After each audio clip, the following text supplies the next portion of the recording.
love the response. Everybody's like, "Hell yeah, let's go!" Like everybody's so excited. It's like, "Hey, we removed the splinter from your urethra." Yeah, exactly. Everybody's like, "Hell yeah, boys, big W!" It's like, well, they put it there to begin with. So I mean, like, hey, bro.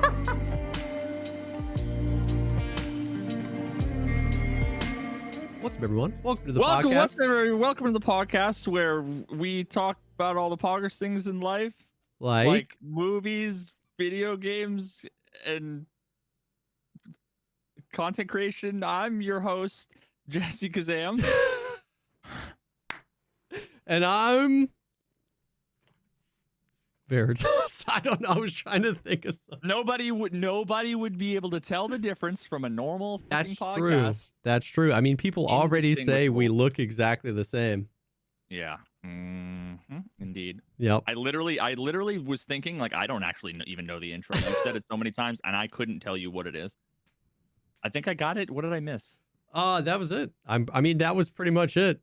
Welcome to the podcast, a show where we talk about the poggers things in life, where the points are made up. Yeah, the rules made up, and the points don't matter. Oh. And I remember back originally it was like with a heavy focus on Escape from Yes. Tarkov. And then it was like with a focus on Escape from Tarkov. It was like, and then it was... You're so right. It was with a heavy focus on Escape from Tarkov. And then it was all the poggers things in life like this, and Escape from Tarkov. And then it was just music, content creation, and video games, I think. And, you know, life beyond Escape from Tarkov. Moving past. Oh, my God. That's funny. And very true. What's up, man? How you doing? Oh, dude, just great. Just dandy. Just great. Dude, I just unlocked a new preset in Arena after 800 billion hours, and I'm instantly, like, hate my life. Yeah. I just don't like it. I was like, there's no way. Yeah. On paper, this kit seems sick. It's the FAL with... Sorry, not the FAL. The SCAR 308 with M62. Yeah. Gen 4. I think it has the airframe with maybe, I don't know, one of the tan helmets that has ears. Okay. Not active headphones, but like ear protection. Ear protection, yeah. No face shields.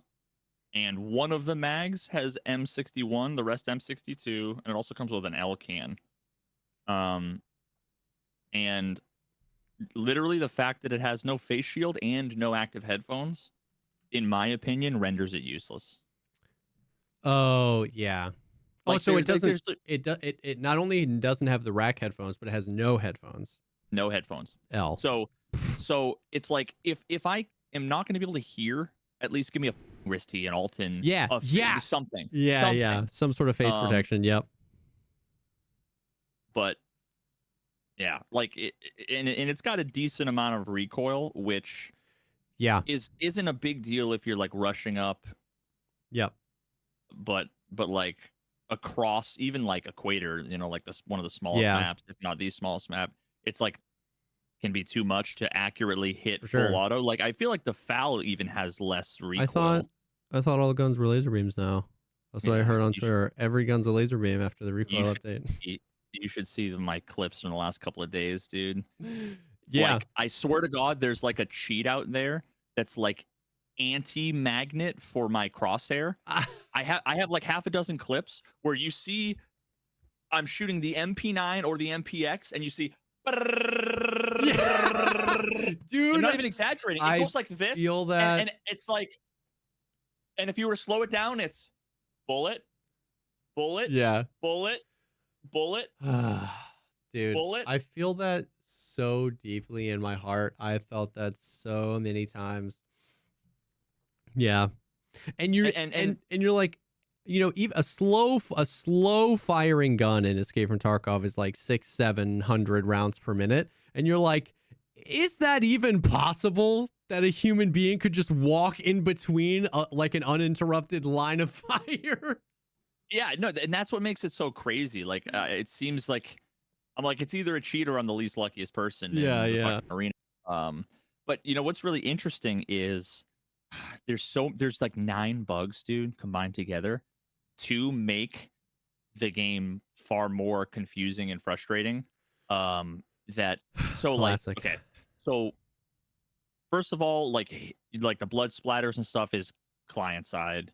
Yeah. The The third person animations, like when someone's like aim punched, that's client side. Yep. And then when you see the kill cam, there are no animations. There's no aim punch. There's no vision blur. So it just looks like they're not there, and there's no reaction to being hit. So it looks like you're not hitting them because they just go even though on their screen they're doing this. Yeah. And then you have your vision blur. And then you have a bug that's not super uncommon where sometimes in arena you'll see 0 hits when you are fighting somebody. Yeah. Sometimes it doesn't say anything. It's just you see like they hit you 3 times and then there's nothing underneath. Now, interesting. That happens, I think.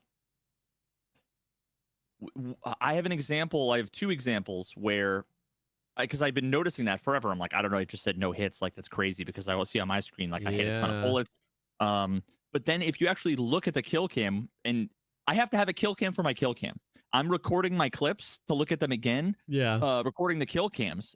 And you realize a decent chunk of time, the name of the person you're spectating in the kill cam is not the person. The card is wrong. Oh. So like you'll be looking at a guy using like an AK-74 and it'll show the username of a guy that's using a different gun. It's like the wrong person. So there's no hits because you never had an engagement with them. So it's just pulling up the wrong like nameplate over the person you're fighting. And then because of the vision blur, like you're thinking you're hitting. So between the vision blur, the flashlights, the recoil, the kill cam, the numbers they show on screen, you're like, I hit him 900 times and he didn't die. But then if you watch, then if I like rewind to before the kill cam and I watch, it's bang, bang, bang, bang, bang, and I'm actually missing all of the shots. Yeah. But the game does everything to make me think that I'm not missing. Yeah. Yep. So it's like in other games, in like CS, well, CS2 I think has had some issues with this kind of stuff. But like if I'm playing CS, I'd be like, I must have whiffed every shot. Yeah, because first of all, like I feel like the bullets they're all tracers. I'm not really sure. I can't remember, but you know, like if I have an AK and I'm like full auto spraying and I'm trying to like follow the spray pattern, I can tell that I'm missing all of my shots and none of them are hitting. Tarkov just makes you think, whether it's height over bore plus vision blur plus recoil plus, and there's like a, correct me if I'm wrong, because once again I've never played a day of CS in my life, but would you say that a part of your confidence when you like sprayed a guy and they don't die, like you say, man, I must be whiffing, is a part of that confidence, or is a part of you feeling that your confidence in the game and its accurate representation of what's happening? Like, you know what I mean? Like, you can trust CS. Like, it hasn't given you, and of course, every game you get that moment where you're like, I thought I hit that guy. But like, on the whole, over your hundreds or thousands of hours of CS, you feel like you can trust what the game is saying. So when you feel like you're shooting at a guy and you're missing, you then go, I must be whiffing. Whereas there's no trust that what I saw in Tarkov was what happened. You know what I mean? Like, and so it's so much easier. We've talked about this with like the cheater and all that confirmation bias, but it's so much easier to just be like, this game sucks, or it's so much easier to put it into something else, because we don't like to admit we whiffed. That's a bad feeling. And the game opens a crack. Like, it could be this bug, it could be this bug, it could be this bug, it could be that bug, it could be this bad feature, it could be that bad feature. And so it's always like this freaking game, you know what I mean? Even when it is a whiff.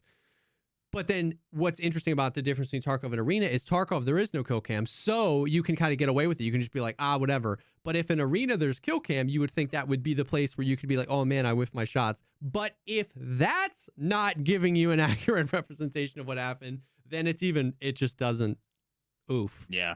I'm coming out with another video. I already did the other Arena video, which we can talk about after, where I have a list of like 40 bug fixes, improvements, UX stuff, gameplay stuff that they just need to add. Like, I'm just going through a list where it's like boom, boom, boom. That's sick. And one of them is like the kill cam is inconsistent in 7 ways, and it's worse.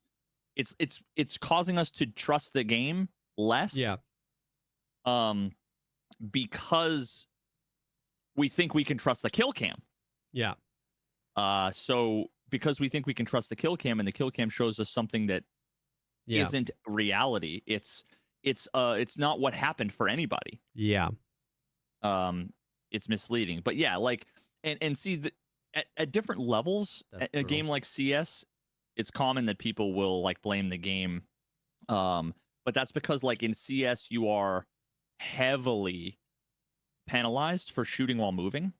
In Tarkov, the bullets, other than like accuracy debuffs because of ammo or whatever, the bullets will always, pretty much go where your barrel is pointing. Yeah. In CS, if you just tap A or D, right, and you go to shoot an AK, the bullets are just interesting. So the meta is you strafe, and then you have to tap the opposite strafe. Oh. So you're holding AAD, click. So interesting. You like cancel the momentum you had. The bullet is 100% accurate first shot if you're not moving. Yeah. So that's why people will like jiggle, and they'll like tap the other way, and right when their velocity is 0, you click. Interesting. And that's what makes games like Valorant and CS, they're so hard to get into, because Tarkov you can kind of just like hold W and D and you just need to adjust your mouse. For sure. If you do that, if anything, you will lose every fight. Tarkov incentivizes movement while shooting as long as you stay in a consistent direction. If you AD, you're going to be like this. But if you just boom, hold an A strafe, your barrel's pretty consistent. You know what I mean? So just like either be sitting still, crouched, prone, or moving in one direction. You know what I mean? And that's super viable. Yeah. Yeah. So that's like the new thing. I've been struggling lately. Today we were playing. The only way to have like a ton of fun. Yeah. I want to say reliably, but it's not reliable. I'd say like 75% of the time is when me and all the homies, we all jump on our alt accounts. Like I bought an arena account, and we just jump on that and we play like every few games we're playing people who are good. Like, for sure. But it's just a lot more fun to like run around with low level kits against players who are higher geared. There's a threshold where like tier 3 versus tier 5 isn't bad, but like 4 against 6 is impossible, but like 5 against 7 isn't bad, but like you know, I know exactly what you're talking about, because it depends on both tiers. Tier 3 isn't good enough. Tier 5 is really, really good, but tier 4 is good enough to compete. So 4 against 6 is okay. That makes a lot of sense.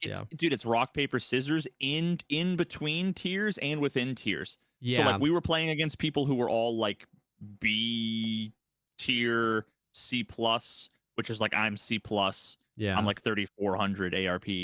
And we've been playing against people who are like B plus, like 5,000 ARP.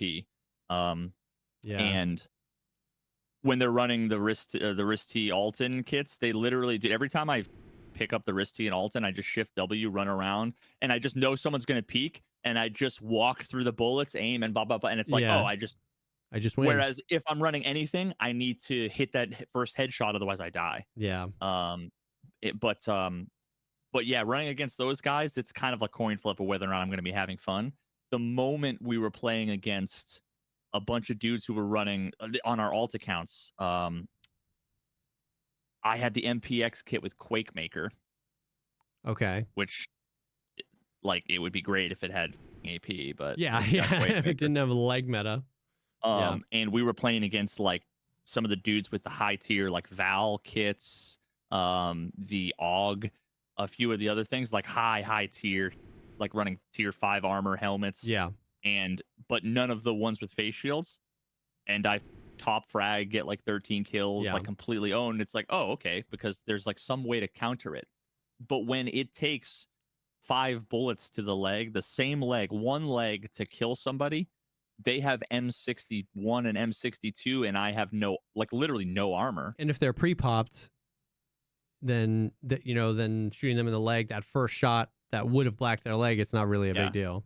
They peek, put the dot in my general vicinity, mouse 1, and they will kill me before I kill them. Yeah. And I can only hit them in the leg. Yeah. So, yeah. Yeah. Oh. But today we were on our main.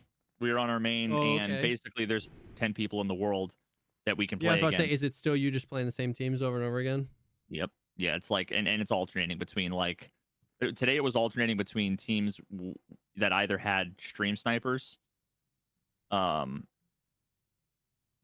like we could literally hear one of the, because we were facing a group of dudes where a couple of them were streaming, and Okay. one of my viewers clipped the guy was like voiping. I don't know if he was voiping or if it was in Discord. I'm not sure, but basically he was like, "Oh, on this guy's stream, he's like over here."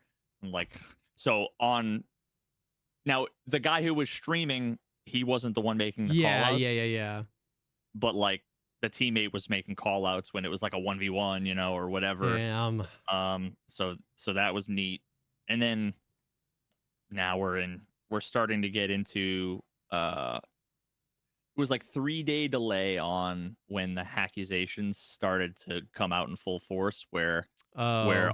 a few days back, like half a dozen people came in and were like, Pestily just rage quit his stream because of cheaters, and a bunch of other people are starting to talk about cheaters. I don't know, but in Tarkov itself. Oh, interesting. And then all of a sudden we had a day where it was like 6 games in a row, the same few cheaters. Really? Yeah, and there were a lot of cheaters who were top 10 in the leaderboards that people were talking about. I never played against them, but then they got banned, but now they're back. And I've got some clips of some sus ass folks, even at lower levels too, dude. People who play like bots. They just walk around kind of like aiming at the ground, and then you see them line up at a wall and go whoop, and there's just a head there, and it's like, come on now. With an Alton across the map, it's like, what's the did he hear? Does he know the line? He's so good that he knows the right lineup for that particular angle at the right time. Yeah. But he also has the worst crosshair placement and movement I've ever seen. So that's what, dude. I mean, I know. Never mind. I was gonna say something. It's like when you have the kill cam, it's fun to use. We've talked at length before how like a kill cam in Tarkov wouldn't be an insta solve. You know what I mean? It wouldn't just be like every time. But when you have it, it is fun to use it, right? Where you're like, you see a guy literally looking at the ground and then just like boom, and you're like, oh, okay, sick. But dude, sometimes though, it's like, I'm experiencing sort of a existential crisis that a lot of folks in a lot of games, including even chess, the cheating stuff in chess is still an issue. Oh yeah. Where you see someone like Hikaru, who's one of the best of all time, facing someone who's like 1,000 rating points lower than him, which is like in chess, is you have a 1 in a million chance of beating this person if they don't make some massive mistake. It's just a massive, like 100 elo points. Like I don't beat anybody that's 1,300 on my and I'm 1,200. And after a few moves, they're like, something just feels weird. It feels wrong. And then they end up being vindicated because they're making moves once every 3 seconds or so, which is like just enough time for you make a move, then the engine calculates, starts spitting out stuff. Then it's like after a few seconds, you make your move because the engine's like, this is the best move. No, this is the best move. Yeah. It's going through all the possibilities.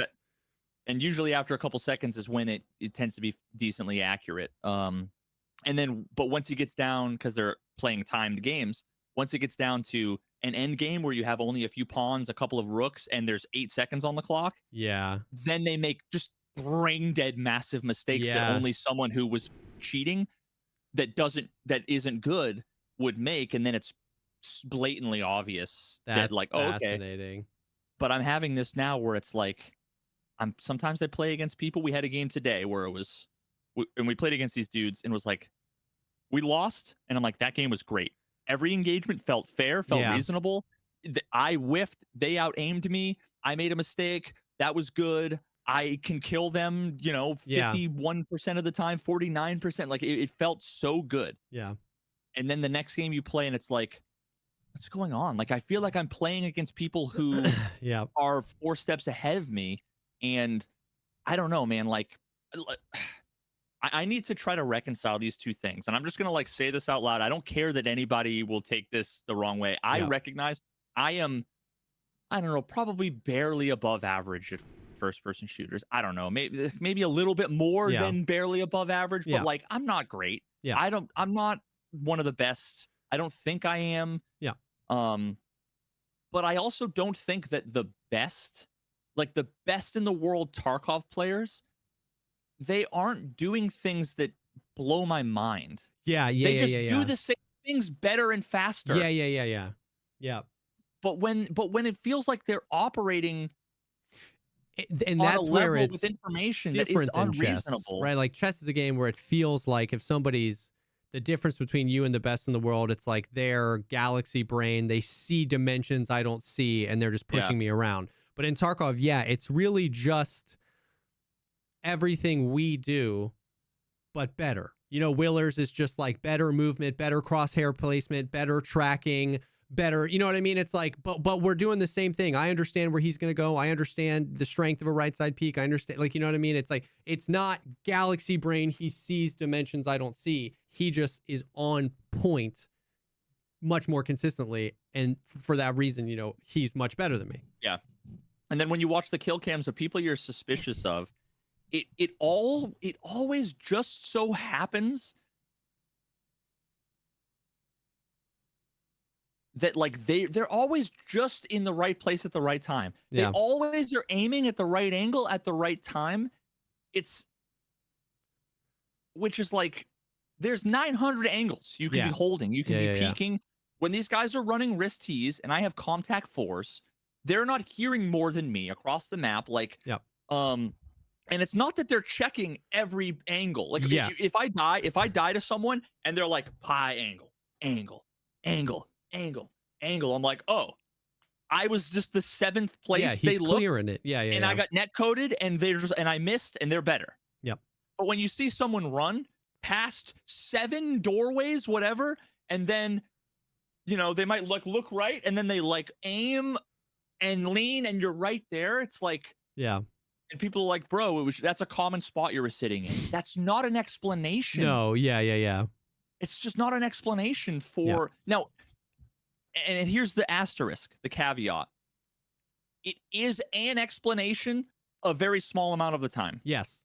Sometimes I'm just running and I'm like talking to people, half paying attention, and I'm like, oh, the guy was there 2 rounds ago, or maybe I should, you know, whatever. And I get lucky, right? But it's a numbers game. It's a statistics game. Yeah. When you die 8 times in a row and all 8 times are like, oh, well, he just, you know, right place, right time, just kind of got lucky. That's when you start to wonder, like, okay, if I was going to cheat, if I had wall hacks, I'd see the guy over on that right corner and I'd be checking angle, prepare myself. This is the angle where the guy is, and you kill the guy. Yeah. And people would be like, dude, look, he checked all the angles. And it's like, if you're competent and you're cheating, the same goes for chess. Yeah. You really only need, show me wireframes for 3 seconds of every round Yeah. And my KD doubles. Yeah. And my win rate goes up 20%. You only need a small advantage when you're playing a skill-based game. Yep. Yeah. For sure. It's we've talked about that before, but I like because an explanation exists does not inherently mean that's the explanation. You know what I mean? Because he could have gotten really lucky lining up that shot, or because I could have been in the wrong place at the wrong time, doesn't mean that that's what happened. And that goes both ways, right? It's why you and me have sat on this podcast,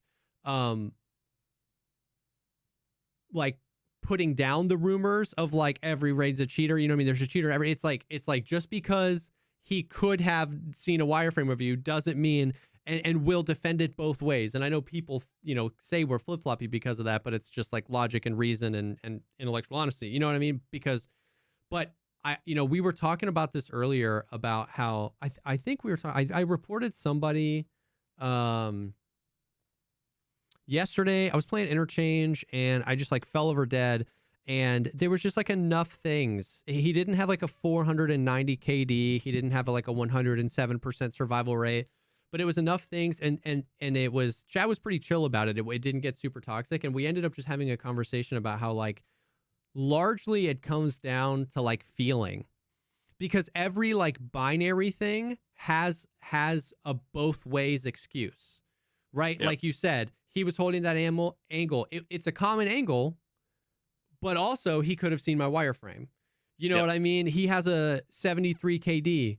He could be cheating, or he could have farmed scavs on factory. He's got an 80% survival rate. He could play really slow. So when you get it down to every like actual, bullet pointed out, these are the 10 things I would look at to think if someone's cheating.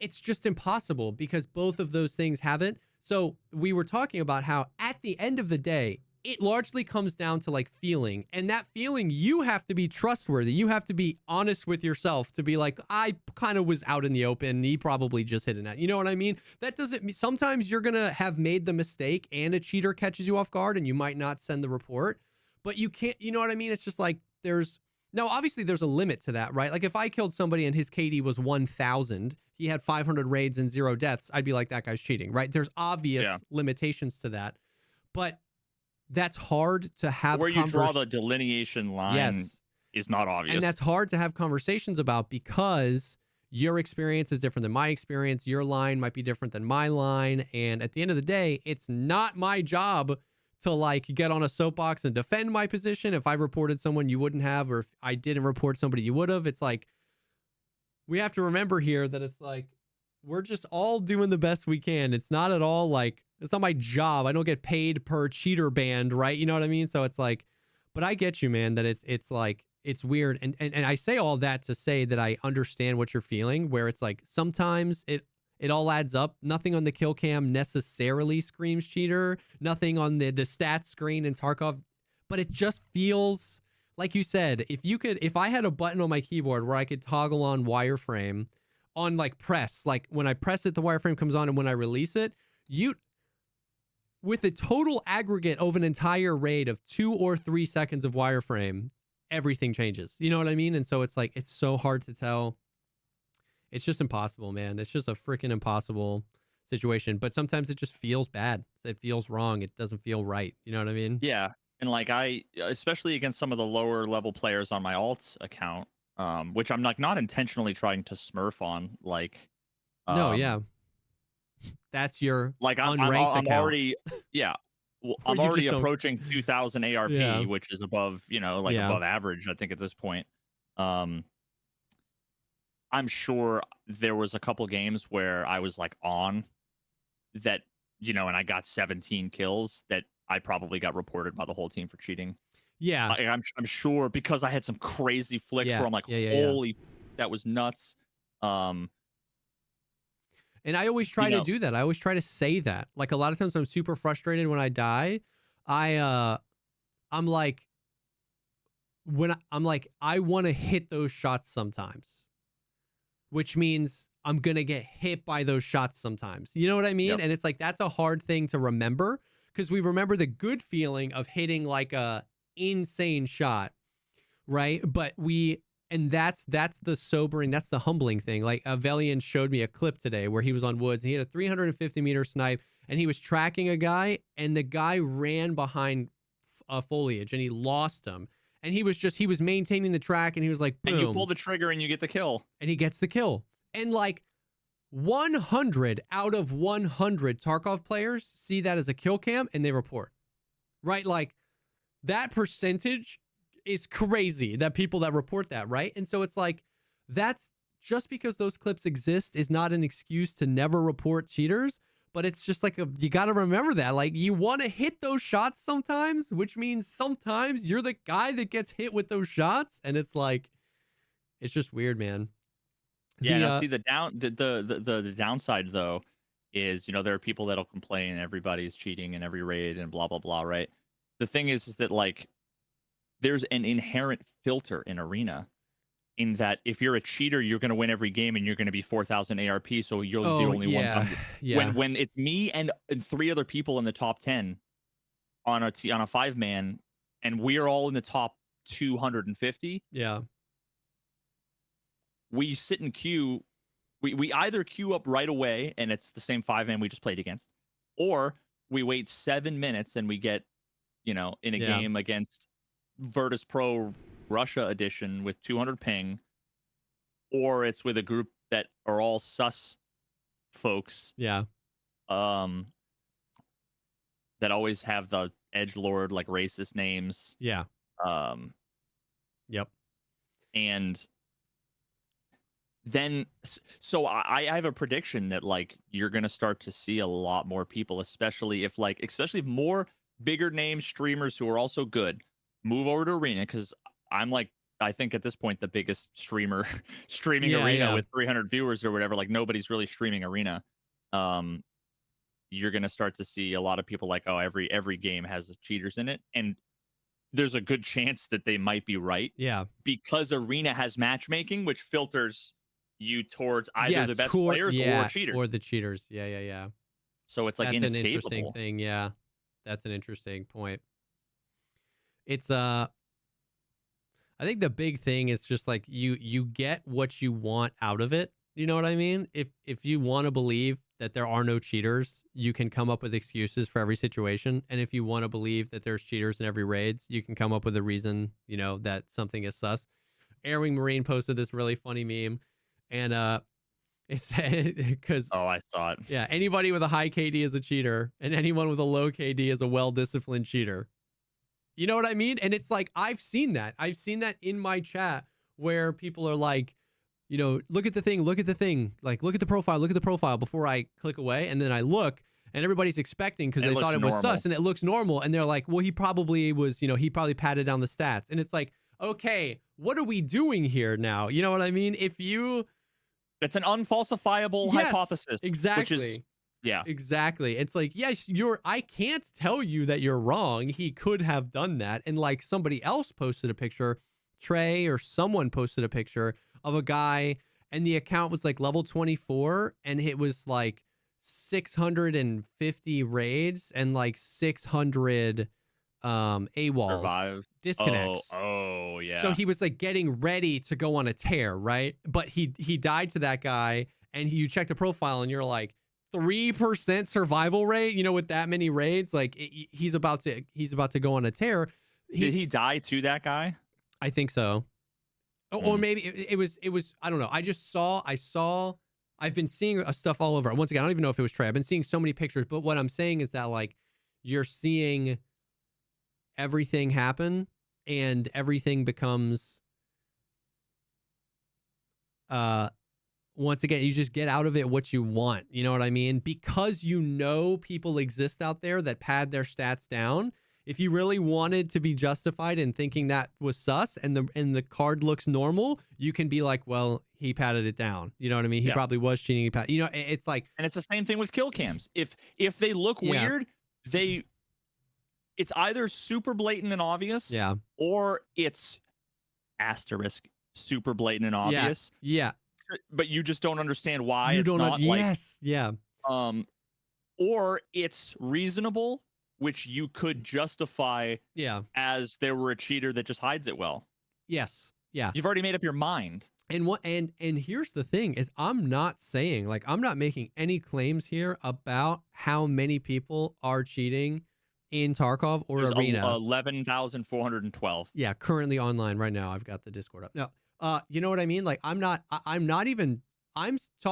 having this conversation through the fascination of it and through the frustration of like the fact that we have to go through this. I'm not even saying that like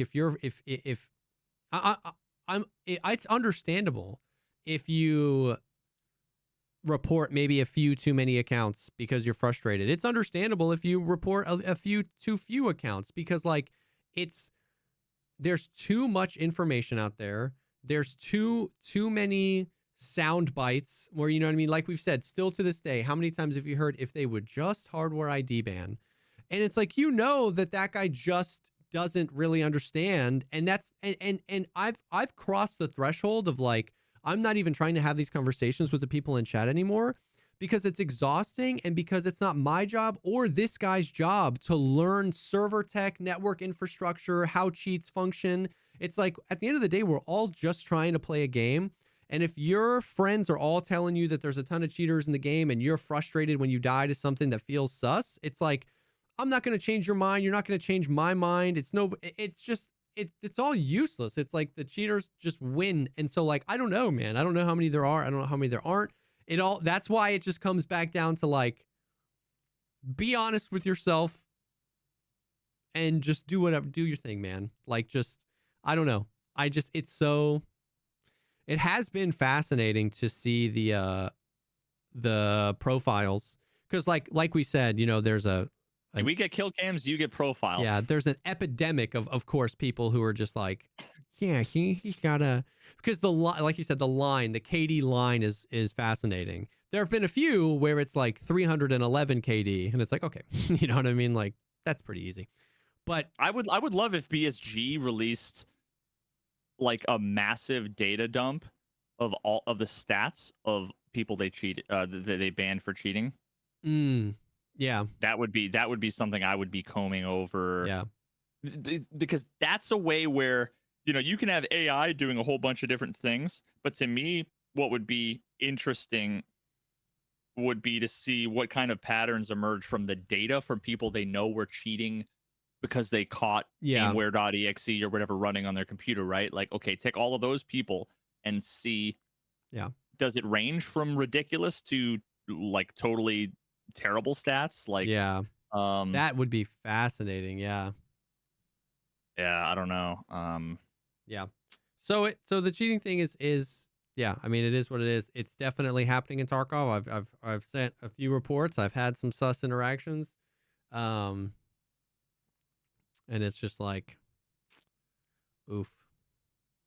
We're gonna have this conversation over and over and over and over again. You know what I mean? And it's brutal. And I don't know. We go next is all I can really do. Like, frick. Yeah.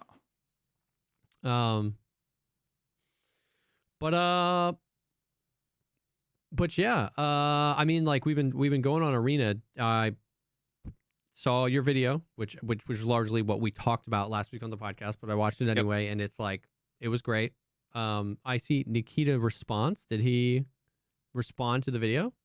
So I sent it to Nikita, and so his first response was like I'm paraphrasing, but it was like, that like we are doing a lot of stuff. We have a lot of changes planned. Like, it's not done. And it's like, well, yeah, of course. Like, but I also address that in the video. Like, I say that obviously they could be doing a lot of things to address this stuff.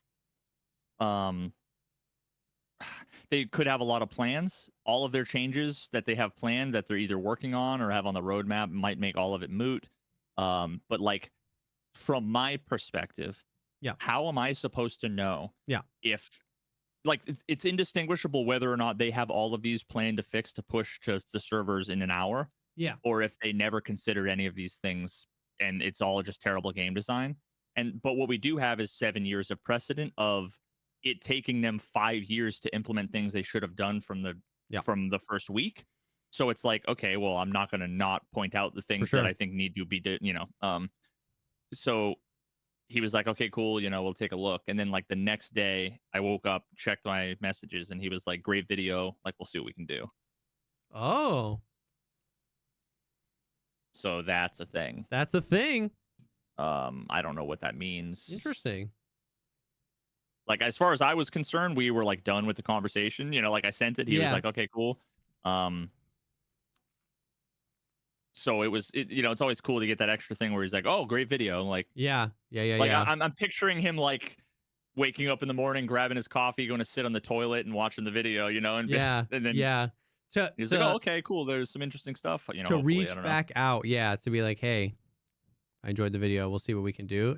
Hopefully, because like you said, it's less about your idea being pushed forward and more just about like, are we thinking critically about these things? I think you actually said in the video, I'm almost positive, you were like, there might be 100 different really good ideas that arrive at a much better experience here. It's not about my idea or this one way. It's just, are we considering these things? Are we considering the right things? And like, maybe this feedback can help them if they're working on a different idea or whatever. So that's cool. Yeah, I mean, everybody's like, oh, what did you think about like this thing, or how are they going to change like the rubles, or you didn't account for? And it's like, if I was working for BSG, yeah, I would be accounting for every little detail. Yeah. And I would be proposing very specific solutions, and I would justify those solutions, and but why would I spend that amount of time and detail and effort drilling into all of the minutia just to have him be like, oh yeah, we were pushing something this afternoon? You know what I mean? Like, exactly. So for sure. That's why I ended up opting for the simpler, like, quick and dirty. Here are my thoughts.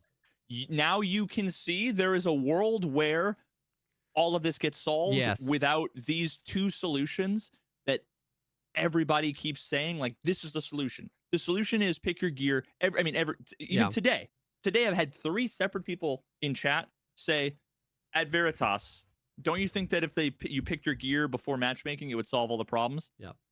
Now, luckily, now I can say, watch the video. Yeah. And I don't have to debate it. Yeah. Because for 2 weeks I was saying, no, it's not sufficient. It wouldn't solve it, and it would cause all kinds of other problems. Well, but why would it? And it's like, oh god, I can't have this. I can't do in-depth 9-dimensional conversation that I've had 17 times every day. Yep. No, for sure, and yep.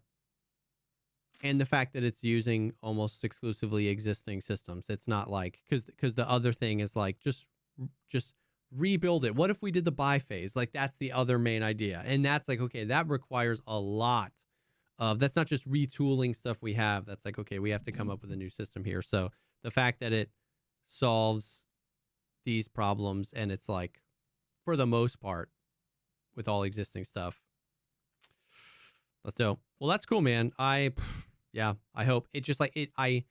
I've heard, I know you've talked about it because you've talked about some of the homies you play with more frequently now. You guys all have alts. I've had a few people in chat that are really enjoying Arena and have gotten alts, and it hurts me. I cringe a little bit, like not like cringe, like I physically cringe a little bit inside when I'm like just hearing that the solution is like people pay more money to this company for another account to have fun. That just like is so unreal. I understand, like, you know what I mean? I get it, but it's like, please, God, like that can't be the solution. You know what I mean? That can't be. And it's only a solution for a couple of weeks before then my alt account is now exactly where my main is and what I got to buy. I mean, and you know what the irony too is that like I have like, I have like 9 accounts. Seriously, I have really? 9 accounts. Now, so I think like 2 or 3 of them might be like tournament accounts that probably don't exist anymore. Yeah. But I was like looking at my password manager, and it's like my email, and then like +0 @gmail.com, +1 @gmail.com, +2, and like 2 or 3 of them are EOD. One of them was a press kit that then got turned into EOD. I bought my wife a standard account, so I'm like, I could have just upgraded, but I didn't want to log in to the launcher 97 times and do the captcha over and over again. So I'm like, and my time, it's like, okay, I'll spend the $35 or $40 or whatever. Yeah. But not have to around with my password manager and BSG's launcher. Yeah. It's pretty sad. No, I feel you. Veritas, do a 5-man factory with yourself. Someone said. Dude, I am actually, one of the things I'm planning is to do. You have to have a full 10-man if you want to do a custom game, which sucks. Oh. There's so many things that are steps in the wrong direction with Arena, like that they solved 2 years ago with Tarkov, that were so bad for so long that they've been solved, that then Arena like reintroduced. Like the grouping system is worse in Arena than it was before they upgraded it. Yeah. It's terrible. It's terrible. But what was I just talking about? What did I say? The custom games, like what you want? Yeah. And so I want to get like 10 streamers, or there's probably going to be a few folks that are just normies, in a game, and have us all recording all of it. And I want to do a super cut of all the engagements, showing your side A, side B, spectator cam, Yeah, and kill cam. All 4 of them, and to see where they diverge, where dude, they differ. that would Because be fascinating. yeah, man. It's like I remember you did that testing on Factory, like where everybody was running and everybody would hitch at the same Just time. yeah, everybody was running, and you'd see. Yep. And it was all at the same time, except on everyone's screen, they were just running and nothing happened. Yep. The guy in the front of the line didn't see anything. Yeah. The guy who was second in line saw the dude in front stop. Yeah. The dude in third saw the 2 guys in front stop. I'm watching and I just see everybody stop. Oh my god. Those were some of the times of all time. Yeah, indeed. Indeed. Wow. Yep. Oi. Well, I've been playing a whole lot of Tarkov, and there's some interesting changes that they made over there. But before we hop in, I do want to take a second and thank the first sponsor of tonight's episode, and that is HelloFresh. With HelloFresh, you get farm fresh, pre-portioned ingredients and seasonal recipes delivered right to your doorstep. Skip the trips to the grocery store and count on HelloFresh to make home cooking easy, fun, and affordable. That's why it's America's #1 meal kit. Bro, it's having the ability to eat good food without having to deal with all the shopping nonsense, because I hate going to the grocery store. Every minute of my life matters and is important. So getting in my car,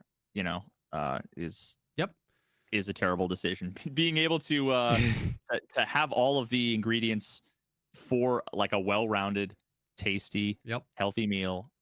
Yeah, I mean, and it's nice that it's nice that everything is pre-portioned out, like for a few reasons. One, cooking can get super stressful for me when I'm like, oh, I need to do this thing, and you have to take out the cheese, then you have to be like, how much do I need, XYZ, when everything is already going. So literally, I guess it's just so convenient to just like open the package and like, this is all the basil I need, or this is all this I need. You know what I mean? It's like, I do that with herbs all the time. We buy cilantro because I want to cook something, and I use one, and then 2 weeks later, we find the rest of the wilted cilantro at the bottom of the fridge.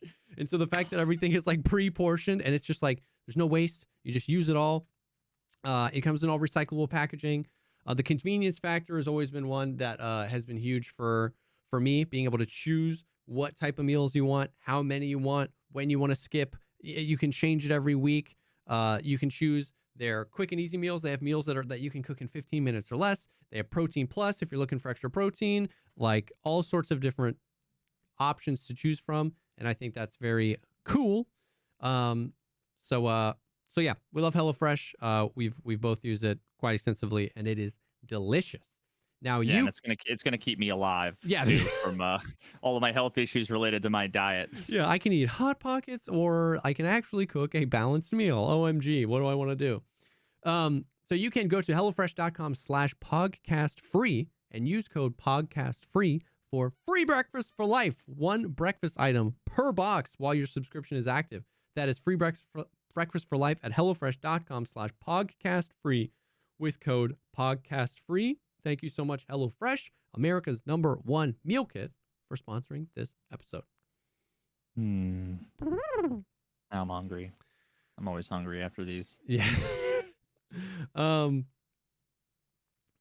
yeah, Tarkov stuff. I've been playing Tarkov so much Tarkov. And dude, the big thing, man, is like the armor. And I'm sure you've seen some like tweets and just like seen people talking about it, but like the armor is so like on the podcast, you've seen my opinion like go around, because at first I was like super apprehensive of the whole thing, the whole system. I was like, this is going to be stupid. Or at least I was worried. And then some of the initial reactions coming off the wipe were like really cool, because, maybe it's not about this armor's good because it's got 60 durability points and this one's 45. It kind of simplified. It's like, these are the class 5 plates, put them in whatever armor you want. And it's a lot more visually intuitive as well. You know what I mean? It's weird that a slick, a slick and a trooper look the same as far as coverage. but one was so much better than the other. You know what I mean? Knowing that like now these class 6 plates, like you can put them in Carrasas.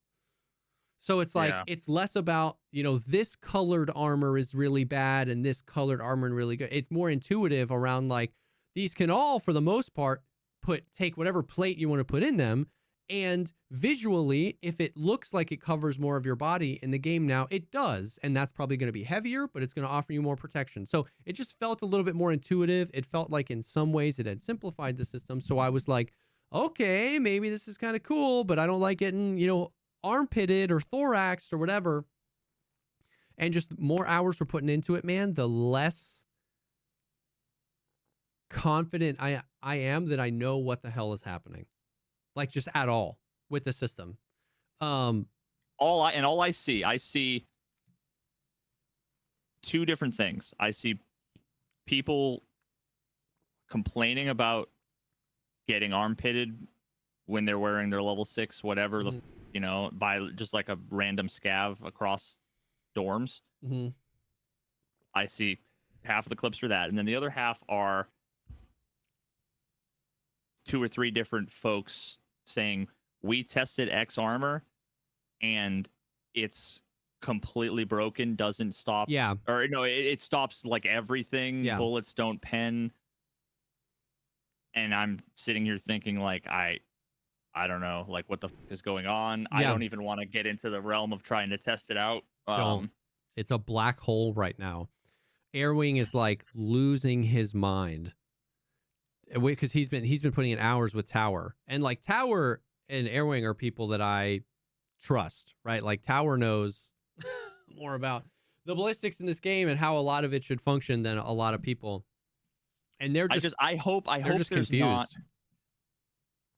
I hope there's not that I don't trust either of them. I worry though that there's some like minor flaw in the testing that would like lead to what I've seen is before is like people test a thing, they have a wrong assumption, and then they go down massive rabbit holes based on those assumptions that like if they hadn't made X mistake beforehand. And I'm not even saying I haven't seen any of the testing. I've been staying away from it, been staying away from watching it, but like I remember one of the biggest things in the old armor testing after Anton, but before this new stuff, some of the older, where like people wouldn't account for like height over bore. Correct. So they'd have the dot on the nose, but it was on a riser, so it'd be hitting here, which is a thorax, and then they'd see the guy go, ugh, and they assume that that's a headshot. You know, like little things like that. So when it comes to hitboxes, what I have seen is like diagrams with like little highlighted areas, and I'm like very not confident in so many scenarios that that you could put a bullet in that little rectangle that you highlighted consistently enough. For sure. Here's the thing. Here's the thing though, is that like they're not making any assertions. So I've seen a lot of what you said. I've seen quite a few of these tweets. I tested this armor is broken. And that's like, when I see that, I'm always like, ugh, like somebody tweet, because it could be the armor's broken. It could be the ammo's broken. It could be something with the new system. It could be spread to more armors. It might not just be that armor, whatever. The thing is like what Airwing and Tower are trying to do is like create a baseline. Like they're like, you know what I mean? They're just being like, okay, well, if I shoot you here, what happens? And it's just like, it's almost like they gain HP when you shoot them. It's just like that level of like, what? You know what I mean? Like I recall I don't understand. Yeah. So maybe I'll have to look at some of the specific examples, because like I've seen one example and the conversation like PTSD triggered me enough to like say I don't even want to get involved. It was Airwing posted, he was like, explain this to me. And it was, he shot an armor with a bullet. Like twice or something. He had an explanation. And then like one peg responded with like an explanation. Now, when I first read what he said, I had like I I had like instantly like, oh, that's not that crazy. Yeah. Seems like a reasonable. One Peg answered with like an explanation that I don't recall. I don't know. I vaguely recall as like not being the most obviously reasonable explanation, like straight away. Yeah. And just being like, oh God, like if I'm gonna get involved in this conversation, I'm gonna get involved. Then it's like there goes a month of my life. So I just kind of like backed away. But yeah, like so for example, if you shoot 2 bullets, yeah, and you see like 6 hits, yeah, and like the first bullet does almost no damage, and then the second bullet kills. Yeah. And let's say the bullet does like I don't know how much damage. Like it's like a 70 damage bullet. Mm-hmm. Like what would you think that would be? I don't know, like fragment. If you shoot once and it hits twice? No, you shoot twice. Oh. You see 6 hits. The first bullet does like no damage. The second bullet kills. Like basically one taps. I don't know. I don't know anymore.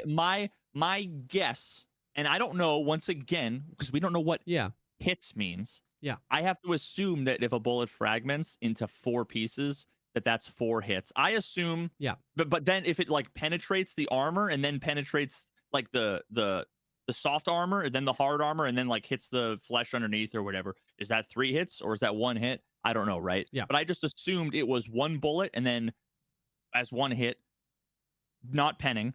The second bullet penetrates, fragments into 5 pieces. Yeah. And it's a crit to the chest and you die. Yeah.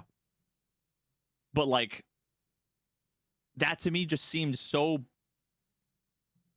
blatantly obvious that without an explanation as to why that wasn't ruled out, I just wonder like what's confusing about this. I don't know. Yeah, I mean, I don't know. I don't even know which one you're talking about. I haven't been keeping up with all of them. Let's see if I can find it. I think it's this one. Recognize it. 6B13 with 6B33. He's shooting 993. The first shot did 64 damage. He healed to full health. The second shot killed him. 1 taps the 85 HP chest.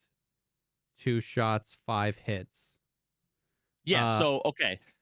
So when he says I have no idea how to make sense of this, I mean I don't know that you can make sense of it because again I don't even know if we can trust the stats. But that to me, so let me look. 993. Let's just we're doing thought experiment 993 here, like in real time. 70 pen and 67 damage, and a 13% chance to frag. So 67 damage. So if it fragments, it's going to do about 100 damage. And if it goes through the armor, the damage reduction is probably not. Yeah. I don't remember now, but probably doesn't have to be 15%. Like it'd have to be 15% or more to get it under the 85. Correct. So like if it fragments, it would 1 tap to the thorax. If it fragments and penetrates. Yeah. So like. Now, he said the first shot did 64 damage to him. So that actually tracks as well because when it pens, it takes some of the damage. Yeah. Yeah, and it's 67 damage. And if it's 993 with 70 pen, it's going to penetrate. Yeah. Now, if he said the first bullet got blocked, that'd be like, well, okay, maybe something's up with armor or ammo or whatever, right? But I don't know. So, like, again, I love Air Wing. I think he's saying he doesn't understand how 2 shots is 5 hits. Like he's like, where's the math? If it fragmented, if it was 2 shots and one of them fragmented, then maybe it would be 3 hits. Like, how does is it? I mean, is a hit? Is it counting? So there's hits? An unstated assumption that he needs to include these. Are the things that drive me nuts. No, I'm not saying I disagree. Because I'm a pedantic science nerd, right? Yeah. So it's like, why doesn't it make sense? But here's the assumption is that there's only 2 fragments. It doesn't break in 2 pieces. It breaks into a bunch of pieces. Yeah, but I think that's never been properly tested. How fragments display as hits. You know what I mean? And here's the thing. He's literally not making assertions like this is broken or this is bad. He's literally saying No, I know. I know. I'm just saying it's important. he's saying make this make sense. Any got anybody have ideas? I think and yeah, so it's like he's just doing cursory testing and trying to establish some sort of baseline here. So something we've known forever, or at least I've known forever, is that fragmentation and ammo, it's like the fragmentation in the JSON is an object that has a chance, a minimum, and a maximum. So like looking at the first round, which is 556, 855. Fragmentation chance is 50%. It has a minimum of 2 fragments, maximum of 4. So all I'm saying is that when a bunch of people are all saying armor's broken, look at this tweet. I look at the tweet and it's like, that's the most obvious, not confusing thing. Yeah. That's when I start to go, oh God, are we back to where no one understands anything about anything anymore? Like I said, fragmentation, like, do you know how that works? Like, can you shoot somebody once with a fragment? And like, if I shoot somebody once and it fragments, do you know if that would make sense? If that counted as 2 shots, 3 shots, or 4 shots? Like, is a fragment? That's always been my assumption. Okay, because yeah. If you shoot one person and it says 3 hits, and so there have been tests that, and it's hard because I've done so much testing over the years that like a lot of things I have established, and then now I've discarded the reasoning and evidence for that I just have in my head. I understand. And things have changed. But yeah, like I was under the impression that, you know, if you shoot someone twice and there's multiple hits, there's 2 ways of interpreting that. Yeah. Either it's fragments or it counts multiple penetrations of different layers as hits. Yeah. It only makes sense when you one-tap someone with a 67 damage bullet that it fragments. For sure. So it fragmented. And if it fragmented, well then by like the definition of the word is it broke into multiple pieces. Yeah. I don't know, like. But the thing is though, is also in the ballistics, isn't a fragment applying just a 50% additional damage? No. Yeah, how does that work then? It's and I don't have the stats on it. That's fine. Exactly. Like make up the numbers, yeah. But like take the damage, multiply it by 1.5. Yeah. And then divide that by the number of fragments, and that's how much damage each fragment does. And 98% of the time, all of the fragments are hit your flesh, so it's indistinguishable from if it was one piece. The only difference is, see, I didn't know that. That's kind of the piece I was missing. I thought the calculation was literally take the damage, multiply it by 1.5, and in that case, why would the game ever list a fragment as more than 2 hits? Because like, if they went the realism route on one way of like, well, it could break into 5 hits, so it could be 5. But I was like, but if it's a flat damage thing, then it's like, why the hell would you do that? But if on the back end, probably a universe in which not all of the fragments. So like, if there's multiple layers of armor, I suppose there's a chance that it's gonna pen and it fragments, and 4 of the 5 fragments penetrate, but one of them doesn't. Yeah. I don't know if it rolls the dice individually. Yeah. Again, I don't know what they've done anymore. They've changed so much stuff since I wrote all my ballistics engines. So I can't say, but here's a funny one though. Flip side of that, you actually used this earlier as an example of, okay, if this happened, then I'd be like, maybe something's up. A few hours later, he posted a clip that's 6B13 or 43, whatever, class 4 armor. It's got a class 4 plate. It tanks 2 rounds of M993, 70 pen.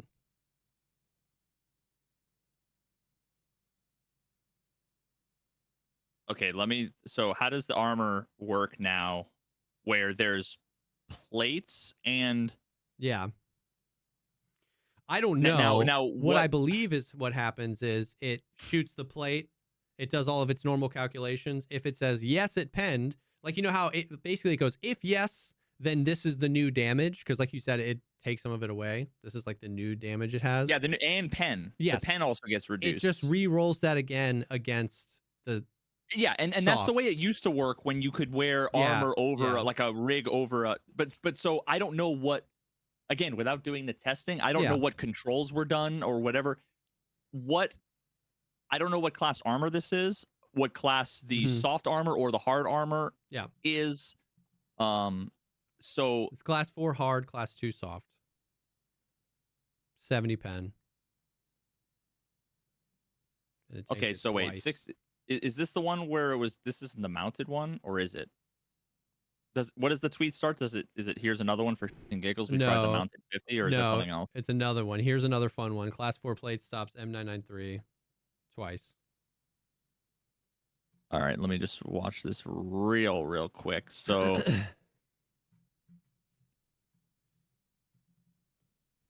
okay. So he hit him in the chest. And then he tabs over to tower's view so he can see how much like damage it does. You know what I mean? You know what? You know what like scares me too is, again, this is just a pedantic part of me. Did he check the chamber? Yeah. There's a universe in which the round in the chamber. He literally does it again though. He shoots that armor again. Okay. And checks the chamber and shows it in the video. All right. Yeah, and I'm just thinking out loud with this stuff too. Here's the thing though. Here's the thing. I totally get everything you're saying. Like, because you've done far more extensive testing than most people have done, and you've done it the right way in the sense of like accounting for literally as many variables as possible. And made a million mistakes and learned a ton from that. Yeah. So what I'm saying is like the important assertion here is that what Airwing and Tower are doing are just trying to figure out hypotheses to even test the right way, right? Like they're trying to like, everything is so confusing. They're trying to come up. So they're not making any assertions about the armor. And the second thing is that like, all I'm saying, I'm not one of those people like on the podcast right now. I'm not one of those people saying like, oh my God, armor's broken, XYZ. All I'm saying is that it's weird. If I had a bazooka and I shot Valiant in the face with it and he didn't die, I would just be like, that's weird. You know what I mean? Like that's as far as I'm making it. It's just like things are happening that don't seem to make sense. I'm sure there's an explanation of it, but it's like at some point the system should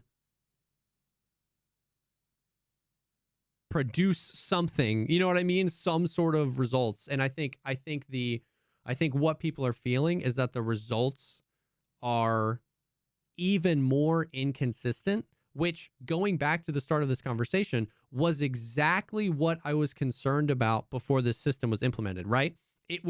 My concern wasn't the realism aspect. My concern wasn't like, how cool will it be to loot the plates?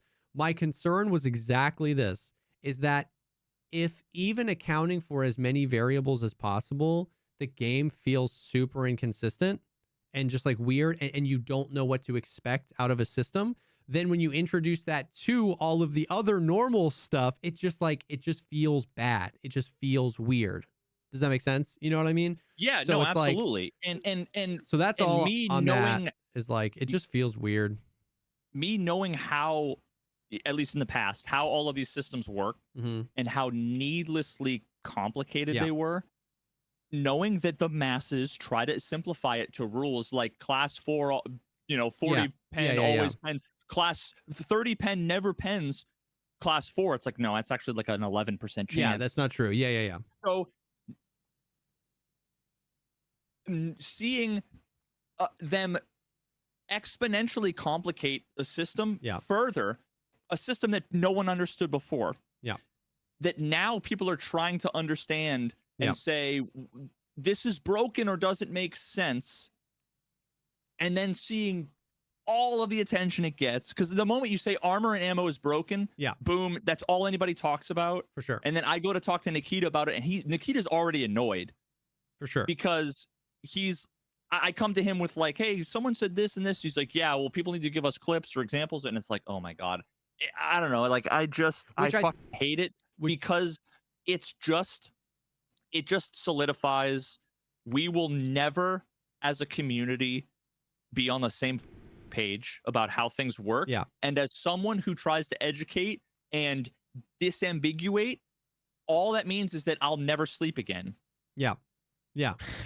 Because... But that's what I'm saying, though. It's like, that's, once again, it goes back to, that's what Airwing and Tower are trying to do. Like, it's just... They'll never do it. No.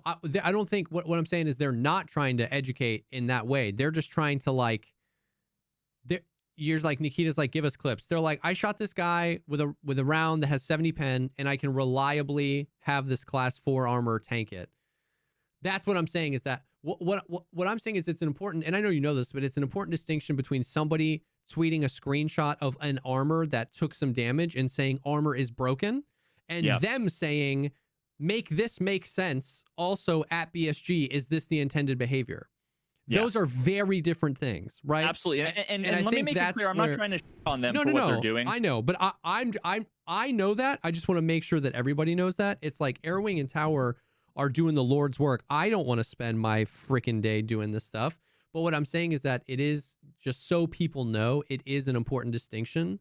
Like if you're scrolling, here's the thing though. Here's why I want to say this. Not because I think you're on Airwing, but because when people scroll Twitter, if you're scrolling fast enough, Airwing's tweets and the guys that are tweeting armor is broken look similar enough that you're like, everybody thinks armor is broken. But what I'm saying, if you're scrolling Twitter tonight, it's an important... Well, I only see tweets from content creators, basically. It's an important distinction to know that Airwing and Tower are not saying armor is broken. They're saying, I don't understand this. What do you think? You know what I mean? Or they're tagging BSG and being like as you said, Nikita's like, we'll send us clips then. Well, it's like, here's the goddamn clips. You know what I mean? Yeah, and what makes me exhausted before I even get involved in is like, you know, you read the responses because I'm trying to, I want to know, okay, these are the tests.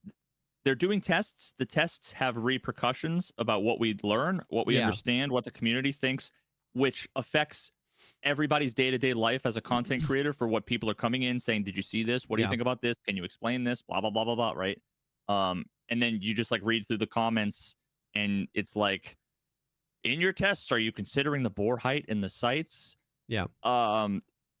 Let's see. I put 6 BP rounds into a guy wearing the media vest for 298 damage. I still died to his 7 hits with PS rounds wearing class 4 armor. It's weird lately with armor for sure. This is hilarious. I died yesterday to a player scalp while wearing this same armor from 762 by 39 HP. Yeah. And it's just a bunch of people who's like, I don't understand the system and here's why I'm mad at BSG for it. For sure. And for sure. I agree with you. I agree with you. I just think as long as you're not making assertions, you don't have to over qualify. Like, you know what I mean? Like I don't care that Airwing wasn't like, you know what I mean? I did this, I checked this sighting, I checked this thing, I checked this thing, I checked this thing, I checked this thing, I checked this thing, I checked this thing, I checked this thing, I verified this, I verified this, here's the clip. Like, he's just tweeting. He's not saying anything's broken. He's not saying he knows what's happening. He's just saying, this is weird. And people are going to respond with exactly that. And I just don't care because he's not coming out and being like, this is my test. This is my findings. It's just like, I just don't think you have to. I'm not saying you're saying this, but I'm saying I just don't think you have to do that to just send out a tweet and be like, man, this is feeling weird or something seems off. You know what I mean? I think the important distinction is, are you making a claim about the system or not? And if so, then you're going to have to back up a lot of it. You know what I mean? I will say anecdotally, there's a few other like things that feel weird. Tell me if this was in the old system as well. Which we're going to talk about in a little bit, but I was doing So It Good. You know how you always have to get the Zabralo under 50 durability, under 50%, and the one over 50%, you turn them in, right? Oh God, tell me they have to be all the plates, dude. Oh, every single plate. No, Veritas. Not every plate. Every single piece of the soft armor. You can get the Zabralo at you can get the Zabralo and take all the plates out of it. Because think about it. This makes sense. If a Zabralo has 400 total HP, like 400 out of 400, and you take a plate that's 60 out of 60 out of it, the durability of that isn't 340 out of 400. It's now 340 out of 340. Because you took the plate out. Can you, okay, they all have to be found in raid too, right? No, they don't have to be found in raid. But Oh, wait. So could you just put in busted plates? So is it No, really you just don't the need soft plates. armor? It's just the soft armor. You can take the plates out and keep the Class 6 plates.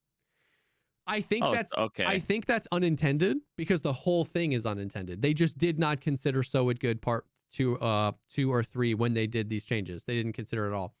So you just take the plates out. But here's the problem. If you take every single plate out, there's 4 plates in a Zabralo. You get 2 side plates that are Class 6, front and back plate of the test. You pull them all out, the durability of the armor is like 195 out of 195. It's 100% durability. So you have to go in and you have to shoot every single zone, side, groin, front. So wait, the soft armor is broken up into segments too? Yes. Everything. There's so on a Zabralo, there's front plate, back plate, side plate, front soft armor, back soft armor, side soft armor, neck soft armor, crotch soft armor. And they're all broken up into individual durability points. And and shoulder soft armor. Okay? And so I spent 38 minutes in a factory raid with a shotgun and Makarov with 70 round mags shooting dude in the neck and the thorax and the thing because it's Class 3 soft armor. And you have to get every individual piece of it has to be at 50% durability or less. Yeah, I mean they have to fix that. So I did that, but that's not even what I was going to say. Okay, but we can talk about So Good real quick because they removed the barter for the Zabralo and they removed the barter for the Gazelle. So now the only way you can get them is find them in raid. And the only way to turn in the quest was to you have to have a friend shoot you. You can't Scav, shoot me in the neck. It's the only place that does Scav. Shoot me in the you can't. You had to find a friend, right, to do it. And you couldn't find the Zabralos because where do you find Zabralos? On boss guards. What's the boss percent chance right now? 5%, dude. So it's just a hard lock on the quest, especially if you're solo. You couldn't even get the Gazelles. You had to find the Gazelles. They can spawn on Scavs, but you had to find them. Anyways, as of today, by the way, as of this afternoon, they literally just changed the task. And even though it says all the flavor text is the same, you can turn in 100% durability ones as the 50% durability ones. They were literally they were like, we'll fix it later, but you can just turn them in. If you have 2 Gazelles that are 100%, you just turn them both in for the quest as of today. Oh, wait, is it? I might have missed this. Is it Gazelles now? Well, it's Gazelles. It's So It Good Part 2 is Gazelles. So It Good Part 3 is Zabralos. Oh, so you have to hit them back to back. So. This is sweet. So that's a W. They needed to do something like that, but literally you can just turn them in. Anyways, I love the response. Everybody's like, hell yeah, let's go. Like everybody's so excited. It's like, hey, we removed the splinter from your urethra. Yeah, exactly. Everybody's like, hell yeah, boys, big W. It's like, well, they put it there to begin with. So I mean, hey, bro. It's big so fucking W, true. Fam. It's so freaking true. We take them where we can get them, boys. Yeah, we take them where we can get them. Anyways, the reason I brought up So It Good was because you tell me if you remember this being a part of the system. Wait, what am I even saying? Okay. I was going to ask you something and I answered my own stupid question. Here's an interesting thing that's happening. I was shooting. Tell me. Tell me show me on the doll. Yeah, tell me if you can come up with an explanation for this. Okay. Challenge accepted. Okay. As a way to smash that like button and subscribe. Yes, to smash that Zabralo. There are no plates in it, right? So I'm saying Zabralo, but it's Class 3 armor because this is soft armor. I brought in a shotgun with 8.5 millimeter buck. It has 2 pen and 8 pellets to do 50 damage. 2 pen, and I was shooting them. We were doing those for the main front back. So he was crouched. God, you went with buckshot? That's scary. Yeah. He was in front of me. I put the armor on this guy. I brought I'd rather have like Quake Maker or Rip Ammo or something. I brought someone from Chad in, right? So if I kill him, it's whatever. Oh, you put it on them. Yeah, I put it on them. I was shooting this guy. He was crouched in front of me in the back. Okay? It was shooting him in the back. It was damaging his thorax. And it was damaging the front armor too. I literally, you know what just popped into my head when you said that? Is a pinball machine. Yeah. I just picture the BBs going crazy, yes. and you got multi-ball bonus. Exactly, multi-ball bonus. I remember being like, I don't know if I would have expected that or not. I just like, he was saying it, and then I was just like, is that right? I don't. Okay, wait. So once again, say it again. So you shot him in the back, and what happened? And it damaged the back plate, his thorax, and the front plate. So, but it's only 2 pen.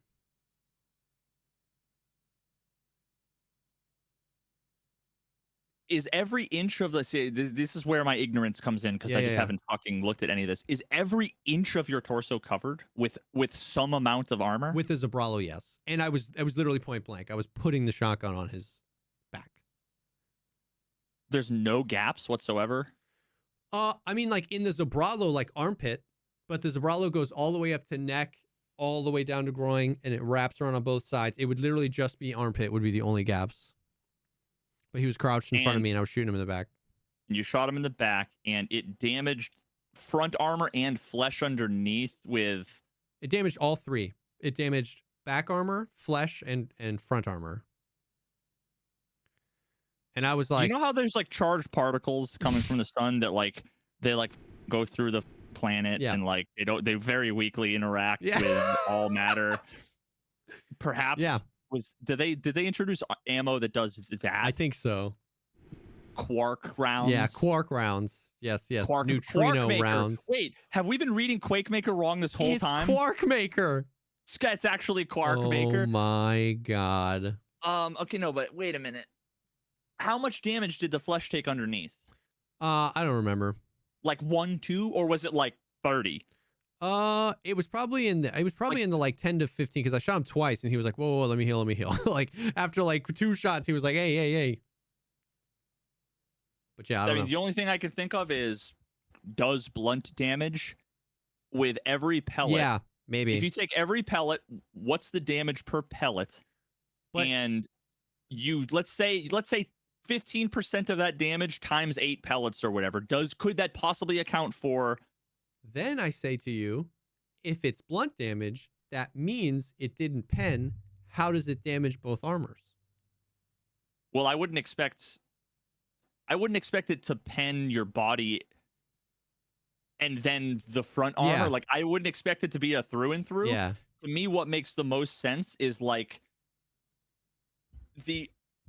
there's a delineating line between front and back. Yeah. If that's just slightly, like, if you got any rounds in this general area, it touched the front armor. But that's what I'm saying. I don't know. Without seeing a clip, I can think of these hand wavy. What you're saying should never happen. Yeah, but that's what I'm saying exactly. So there we go. You're trying to okay. This isn't the right way to say this, but you're over engineering the possible solution. Like, if you're right there that it's like that delineating line is not where it's supposed to be, then I'm right in saying armor's bugged. I don't have the solution. I don't understand the solution. But what I'm saying is, like, in this situation, and this, by no means am I saying this was a scientific test. I was trying to get my goddamn quest done. This wasn't. I didn't record any of it. I didn't see how much damage it did. But I was just saying, anecdotally, I was like, I don't get this, because I can tell you that none of the rounds hit his armpit. I literally had the barrel of the shotgun at his back. Boom. With a two pen round. So it's like, I just don't know. And I don't care enough to do what you do, which is test it super scientifically, because I think I would just rather lobotomize myself with a rusty spoon. Well, no, but you can't test the system scientifically if it's true. indeterministic and super broken. You can make sense. Like back in the day when there weren't major bugs, you could make sense of things. Like when I made my calculator in Battle Buddy that I guarantee you no longer applies. It applies in the general, everything boils down to whether it's like 2, 3, or 4 bullets time to kill. Like, but the specifics no longer, I'm sure they no longer apply. Back in the day, it was a 1-to-1. Like I went through and literally was like, I will take a Quake Maker, shoot you in level 3 armor in your stomach, then shoot you in the arm, then shoot with PST, then take M80, shoot you in the left leg once, M62 in the right leg twice. You should have exactly this arrangement of HP. The UI is going to round up this way, but the total value, and it was right 100% of the time in the most convoluted. And it was like, that was an establishment that I understand how it works. And it's consistent and it makes sense. Everybody still misunderstood it for reasonable reasons because it's they didn't have access to the source code. Exactly.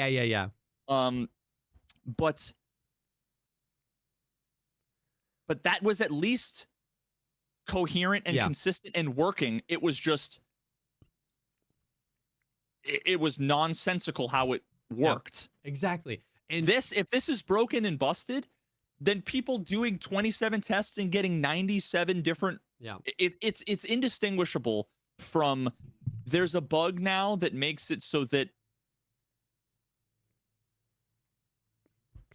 I don't know. I tried to think of the craziest things possible. It's indistinguishable. It's indistinguishable from literally just like I bet with enough gusto I could get the rumor started again that like, hey, there's a bug where just 50% of the time the server just doesn't see your armor. Oh, take it off, put it back on again, and everybody does the rain dance. Because, and this is the point you're making, so I'm agreeing with you here, is that like it's so complicated and it's so convoluted, and there's no even attempt at an explanation of how the system should work in game, that when something's made up, when something's messed up, you can just fabricate 11 different reasons why, and they all work, right? Like if I go out to my car tomorrow and I turn it on and I'm hearing this and I can't go anywhere and my freaking car's on blocks, I can't feasibly be like, I bet the oil is bad. I bet I'm out of oil. It's just like there are no wheels. But we can't do that with the system. Something is broken, something fundamental. I can no longer drive my car. I can no longer, something fundamental. I'm not saying it is, but I'm saying if people are saying it feels like it is, but we can't say, well, the wheels are gone because it's so complicated and so convoluted that it's just like, and then here's the deal. My question once again stands to BSG. Why? Here's the thing though. Here's what's hard is like, we just don't know how it's supposed to, we don't have a stated, this is the, and I wish they would just, this is what we're going for with this system. This is what we're hoping is going to happen, because we have no idea, because then my question is, why do all this when you also gave like 4 additional ways to just get one tapped? If like this, the fact that we've even been talking about armor this long is so dumb, because the average time to kill in this game is 1 second. And then how do you reconcile and that's an average of 0.1 to 10 seconds. Yeah. So how do you reconcile those things? How do you reconcile the literal freaking Da Vinci Code of trying to put together a ballistic system, and all paths points to one tap by scav? It's worse than that though. Like, and here's why. Again, I'm like 97 steps ahead with these conversations with like chat and in the community, in that. And when I say I'm ahead, I mean like I'm fast forwarding. I don't mean like I'm 5 steps ahead of you, or I'm paying, but like you just like see where it's headed. But let me put it to you this way: when a formula is the blunt throughput of a round is, and I'm making this up, like 27x divided by 3, multiplied by the resolve penetration of the bullet, divided by a number that's clamped between 0.2 and 0.7, multiplied by 100, then divided by the resolved destructibility of the armor's material value, multiplied by 4, and then add 7 to it. And you give a QA guy a gun and a piece of armor and you shoot it once. Yeah. Does this pass the ballistics test? Did I make a system that works? Do we ship it? Yeah. No, I'll say this. There are no human beings that on planet Earth, including BSG's developers and testers, that could give you like a reasonable explanation for what to expect if I give you an armor and a bullet. And I say I shoot you in this location with these plates, this armor. What do you expect to happen? It's all just the roll of a dice based on formulas that are poorly understood. Yeah. And every impact has 6 giant variables that are functions with 27 variables in them. Yep. So this is why things can be seemingly broken to everybody, and how Nikita can go, I don't know, it like no, for sure. Things are broken. Like, what do you mean? Yeah. Someone needs to, because no one knows. Yeah. And that's why I am so nihilistic and depressed with all this, because. And I'm not even saying what I want them to have defined exactly what's going to happen if I shoot you in this armor. They did this once or twice after this feedback was given. I'm not saying I gave it to them and they listened to me, but they did this a few times. Remember back in the, like, we celebrated it on the podcast where they made a few tweets where they were like, hey, we changed this thing. We are hoping that this happens. Like, that's what I wanted from the armor system. Like, what I wanted was like, not this is going to happen when you shoot class 4 armor, but like, we made this armor system. We are hoping that these changes together make armor a little bit more effective, but also make well-placed shots still extremely viable. It's like, okay, if the time to kill is 0.1 second all the time to PMC scab, then it's like, we can say, hey, this probably isn't the right direction, right? So I'm saying super high level. Well-placed shots. I was aiming exactly for the armpit. Yeah, no. And then so the last thing, anecdotally once again, because no scientific tested, but I've asked a bunch of people this and they all agree. At the end of the day, all of those calculations that are hard to figure out, all of those calculations that seem inconsistent, Air Wing and Tower can stand in front of each other 47 times, shoot each other, and every single time produce a different result. At the end of the day, and I asked chat this, I was like, does anybody else feel like every single time you get a kill, whether you one-tap them or whether it's Omega Potato Fight, every time you kill a guy and you go loot him, what's the durability of his armor? And everyone's like, it's always full. Less sub 5 points taken off the armor every time, no matter what. Always. It just, it blows my mind. It's crazy. I feel like I'm losing my mind. I keep killing people, and sometimes you one tap them, right, and it's whatever. But sometimes it's like, oh, I whiffed, reload, and then I'm like, oh, sick, and I go over, and their armor's 199 out of 202, and I'm just like, what happened? And I was like, am I going crazy, chat? Do you feel? And everyone was like, yes. And once again, survivorship bias. I left all the armors behind that were busted, so I don't remember those. Like, I get all those are a thing, but it's just, I've noticed it too when I get into a fight and I'm almost dead. I have like 11 HP, and I'm like, oh my god! And I'm like, I'll even say it. You know what I haven't said? You know what I haven't said one time this wipe, Veritas, that I can remember? My armor's fried, guys. We gotta go. I haven't, you know that cool situation we talked about where it was like, oh, my armor's fried and I take somebody else's plates? That's literally never happened. I've never taken someone else's plate and put it in mine. I'm either dead or I end a firefight with 11 total HP and my armor's 197 out of 202. Well, okay, so wait a minute.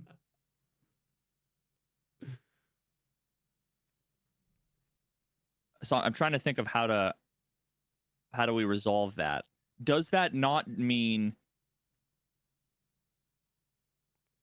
you either live or you die? Yeah.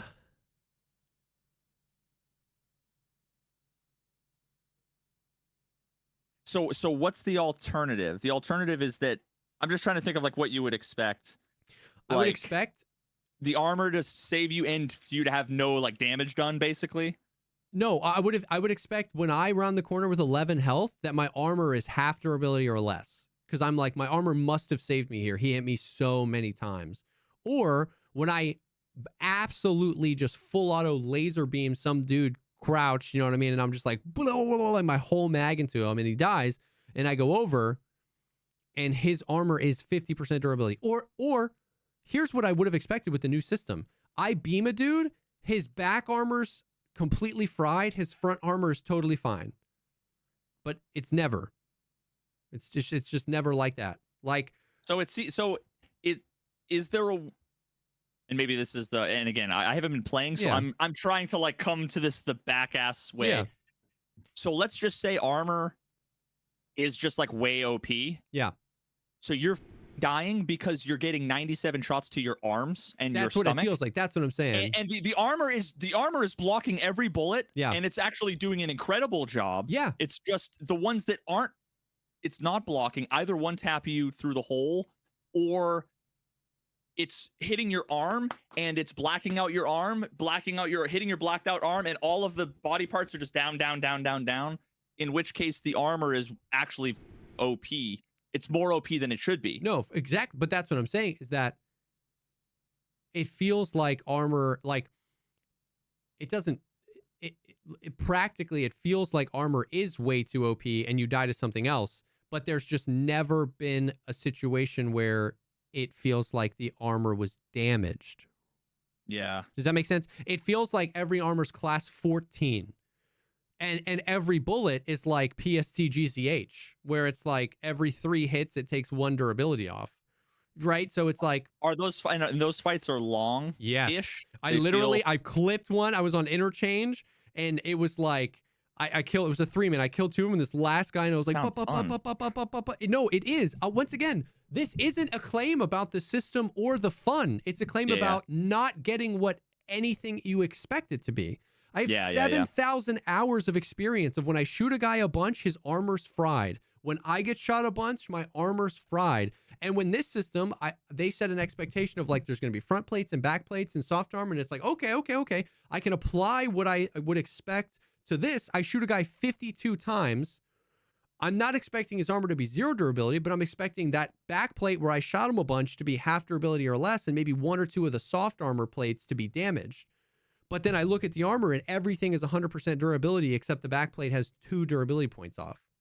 The fight was more fun. Armor saved me. Like all those things aside, I'm just saying how I don't get it. I just don't get how on both ends, when I get shot a bunch or when my teammate gets shot a bunch. I've never insurance frauded an armor this wipe. Are you using high pen rounds yet? Or like how does your pen compare to the armor class? Oh, it's all like most of the fights are class 3 or 4 armor with ammos that do 30 to 40 pen. Like it's all in the zone. It's in the zone where like if I shoot you 4 times in the armor, your armor should be hurting if it saved you. Well, okay, so because back in the day, what we had was a bullet didn't pen the armor. It would do a little bit of blunt damage and a lot of armor damage. Yeah. It was basically like there were two HP bars. One for your armor, and it was either like bullets against laser for shield sure. Or laser against steel. Like or they were high pen and it would pen and do almost no damage. Correct. But do almost full damage to your flesh, but not a lot of armor damage. And now it seems as if maybe it's bugged and there's making no sense of it because it's bugged. Or maybe they changed it so that armor damage is just turned way down. Yeah. Yes. Across the board, whether it blocks shots or not. Yes, that is what it feels like. It feels like if you hit an armor and it doesn't pen, it doesn't do any armor damage or blunt damage. And so the fight becomes who shoots the other person in the arms or throat or armpit or face. Does that make sense? Like that's what you're describing. Once again, I'm not saying what I'm feeling is inexplainable. What I'm saying is what I'm feeling doesn't seem at all the intention. Like, does that make sense? Like, there are absolutely explanations. You're exactly right. It feels like armor just doesn't take damage. So it either goes, yep, it blocked the shot, or no, it didn't block the shot. And that's the only thing now. Like, practically, we've talked about all this stuff, air wings testing and stuff like that. But what I'm saying is just what it feels like in a raid is it's just a yes or no now. If the armor blocked the shot, the armor just blocked the shot, and maybe it took one durability point off. And if the armor didn't block the shot, you take a ton of damage.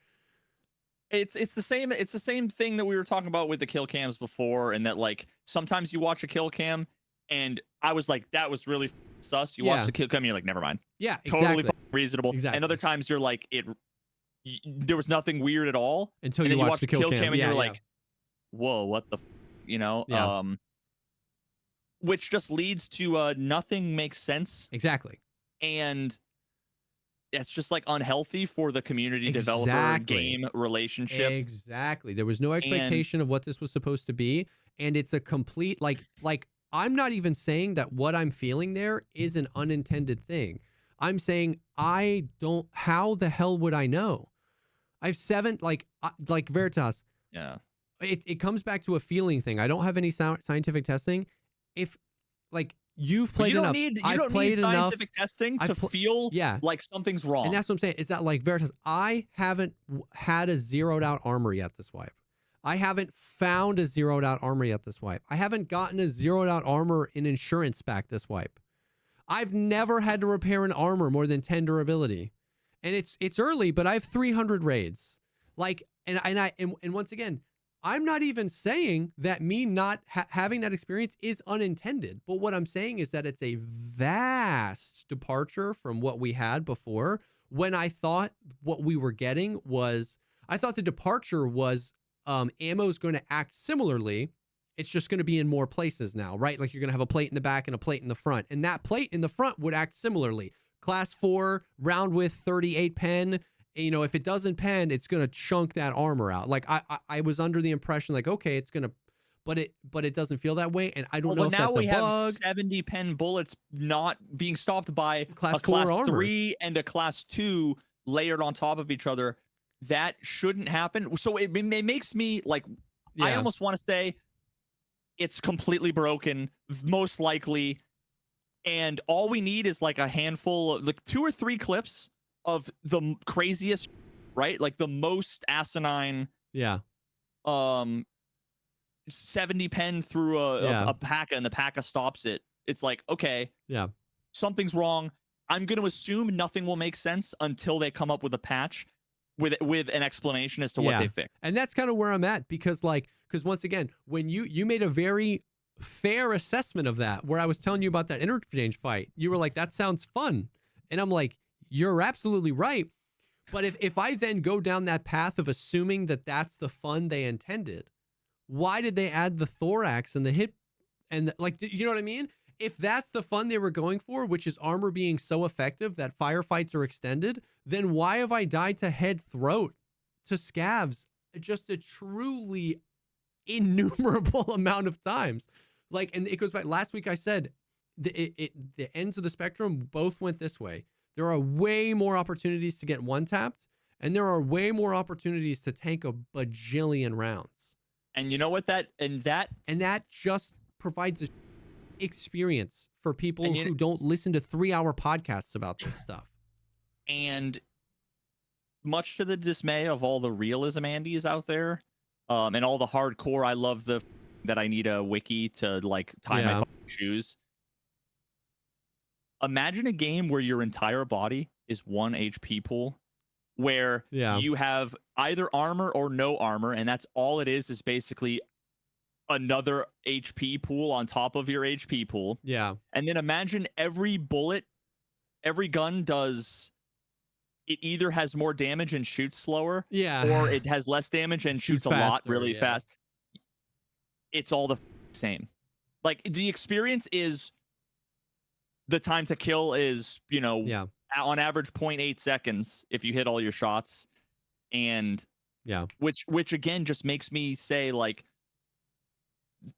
what makes Tarkov so great is the atmosphere, the gun customization, the whole vibe, right? But the thing that a lot of people point to, the arbitrary, needless complexity, isn't what makes it great. It's what makes it more likely to be broken without anybody knowing how or why. And it's how we have bugs for literal years, like your head being blacked out and thorax being blacked out, and Nikita doesn't know about it when it's until I mention it on a podcast with him, and he goes, "Wait, what?"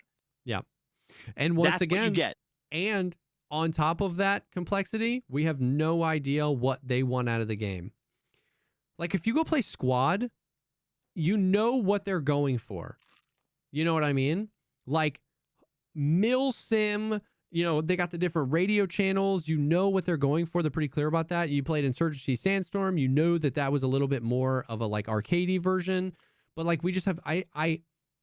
I see all these changes, and I have no idea if they're intended. I have no idea if they're serving a goal. I have no idea if they're trying to lean into that complicated realism or lean away from it, because they do both at the same time every patch. They make it more and less realistic, and then I don't know what to say to the realism, Andy, because it's like, I don't even know if they're... I don't know. Yeah, so let me, like, lightly push back against knowing what they want, whether it's realism or whether it's like you to have fun or to have more. Like, if Nikita said, we want you to have more fun with fights and to have them, like, last longer on out, like, that from a really high level will never tell you if it's working right. That's the problem. When Valorant, there's a dummy that what the bullets do. Yeah. You can see the numbers pop up. You know how much HP, like, yeah. It's clear. These systems are so complicated that, like, Nikita could tell you in the greatest detail, like he was writing a novel, the experience you want.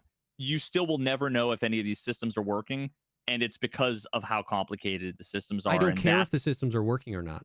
That's separate to me. If the system is not working, that's a bug they need to figure out. If the system is working, what I'm saying is that if the system is working, I don't know if it serves, I don't know what purpose it serves. Because what it feels like sometimes is they add my character gets IBS, and it's like, oh man, this is really realistic. And also, loot pinatas fall from the sky and I have to break it with my Fortnite pickaxe in the same patch. And I go, what are we doing? And then if we can argue about if the pickaxe is bugged and it's supposed to take 4 hits to break the loot pinata, but it's taking 5 hits, and I'm saying it matters if the pickaxe is bugged, but what matters more is, like, what are we doing? Do we want Fortnite or do we want squad? Do we want, like, you know what I mean? That's what I'm saying. It's like they add the spectrums keep drifting farther away from each other, and at each level of the spectrum, we can have conversations about, is this system working? Is it a bug? Is it intended? But what I'm saying is, like, what are we doing? They just keep getting farther and farther away from each other, and the experience never changes. The experience is always it's just 1 second time to kill. And I just I just don't understand it. I think, and this might be wrong, but, like, it seems pretty clear to me that what we have is a situation where it's a cool idea. Yeah. Partially based on realism, with the thought of, like, oh, I could build this cool system that would be modular and customizable, and it'll probably do cool stuff to the time to kill. But, like, even if Nikita had this vision, there's no way, I promise you, there's no way they really knew what the result was going to be. Yeah. Because, again, you have these crazy nebulous formulas that are all 97 nested formulas, where one variable is a formula, where another variable is Nikita never knew whether or not, he just had the idea of, like, conceptally, that should lead to the ability to kill people in certain situations. For sure. So it's like Nikita's grand plan was, I don't know, just cool. And I thought maybe it conceptually could make stuff cool. Yeah. And it's not any more complicated. If this was Jonathan Blow, Yeah. He would be able to tell you in detail what his goal was, how he got there, and whether or not he accomplished it every step of the way. We're so far removed from that ever being the case in Tarkov. And that's, again, to like rewind all the way back to, that's why my soul hurts when I have these conversations, because it doesn't make sense and it's probably not working. It might be working, and if it was working, it could still be an accident, and even then the outcome probably wasn't intentional, and it's all an accident. So no, for sure. And that's why it's funny, because at the beginning of this conversation you were like really like, well, this could be explained by this and that, and then we end the conversation where you're like, there's enough going on. You're like, it's just easiest to say it's broken. And that's exactly where everybody is. And nobody knows how to test it or what to test or what to do. Everybody just knows it feels broken. Yeah, and my initial response, to be clear, was to the one tweet that I saw that was, I have no idea how to make sense of this, and then outlining something that made perfect sense to me. That's the only reason why I mentioned that, because that literally, that one tweet 21 hours ago was the only one I've seen. And you were like, no, that does make sense. Yeah. And then people coming into chat saying armor's broken, and I'm like, oh my God, fucking kill me now. You know, like, I'm gonna have to get roped in. And this is 2 days after everyone saying Pesley's video said contacts don't provide you this. Oh, did you see the clip of someone else testing the headphones and whatever? And I literally, I see one test done, and the test fails to account for 97 things, and all the comments are explaining it with things that don't explain it, and I'm like, no, not again. Not again. But then through the conversation, when you see all of like crazy inconsistencies, where it goes back to the cheating conversation. If you look at everybody's stats, we go back to the cheating conversation, and you just zone in on KD, where you're like, well, that can be an explainable KD. Or if you just zone in on how many raids they've done, you're like, well, that can be explainable. And it's like, zoom out, baby. And then you're like, okay, the picture together seems scuffed. You know what I mean? And that's where it's at. Like, you saw that one thing, and then I'm like, what are this and this? And I don't understand this, and I don't understand this, and I don't understand this. And then it's like, holy, it just seems so scuffed. Yeah, this is the one thing that's explainable. Everything else is completely and utterly broken. And so it's like, I don't know. Now, this is a great segue. Oh, God. To our next sponsor for that. So, and I'm going to take a second and thank the sponsor, BetterHelp. Dog, I need therapy. Literally thinking about this feels like it drives me to needing therapy. No, BetterHelp is awesome. It's an online platform where you can get therapy or counseling. It's the new year, and I know that a lot of times, a lot of people, feel that. I feel like it's subconscious pressure almost now. You know what I mean? I feel like New Year's resolutions aren't really a thing anymore, but there's still this subconscious, just like New Year, New Me. New Year, New Me. And you know what it is now? What I feel? It's less New Year, New Me, and more of like, I'll worry about that when I get through the holidays. Does that make sense? It's not necessarily bad. It's January 1 Pressure's now. on now, baby. Yeah, I'm gonna do this, but it's more of like I give myself the excuse of like, dude, it's holidays, it's wipe time, it's whatever. I'll deal with that, and then it happens, and then it hits. You know what I mean? So we've talked at length, many times in the podcast about how many reasons there could be for wanting somebody to talk to. But that's one of them. We're in the new year, and if you're feeling down about not accomplishing a goal you wanted to accomplish, maybe you just thought you'd be in a different place this time last year. You know what I mean? Like, having somebody to talk to can be extremely helpful. Yeah. I mean, and like we've said before, having somebody to talk to about so many things in your life, whether it's relationship stuff, whether it's work stuff, whether it's online video game stuff, whether it's because you have a traumatic relationship with a video game that you stream every day of your life, and the community and the whole parasocial interactions. Just being able to talk to someone, I can't, if you've never experienced, I can't overstate enough how incredible it is. Even if, like, absent the other person giving you feedback, you just talking out loud and saying what you're thinking out loud is insanely helpful, and you'll be able to actually like look inside and see a lot of the things that are either shortcomings, things you need to work on, or perspectives that you haven't seen before. But having a place like BetterHelp where you can actually talk to someone who's like a professional that deals with this stuff, that can give you feedback, that can help. I mean, it's literally life changing. It is, and it's huge. Yeah. It's huge. It's we've both had experiences with it. It's changed both of our lives. I've been through it. Having that person to talk to, I mean, literally, like, my life would be in a very different spot. So, and there's a lot of really cool reasons to go with BetterHelp. It being entirely online is really nice. Being able to, you just fill out a simple questionnaire, you get matched with somebody, you can switch that to a different person anytime you want, which is so helpful because it's so important that you're with someone that you vibe with, that you feel like you can get to that place. I did. The first person I had a meeting with, it was like I didn't feel like he understood any of the things. Yeah. You know, and he was like a younger-ish guy. And I thought that would have been the perfect, like, he gets, you know, maybe he'll get the video game stuff, maybe he'll get, and we just didn't jive. Yeah. And I almost like, okay, I guess I give up, right? Yeah. But I went through I want to try to find someone else. It was like 4 clicks. Yeah. Type a little thing in, boom. I had an appointment within minutes, scheduled for like a few days later. Yeah. I had my meeting, and that's who I have had therapy with for 3 years, just over 3 years now. Yeah, that's crazy.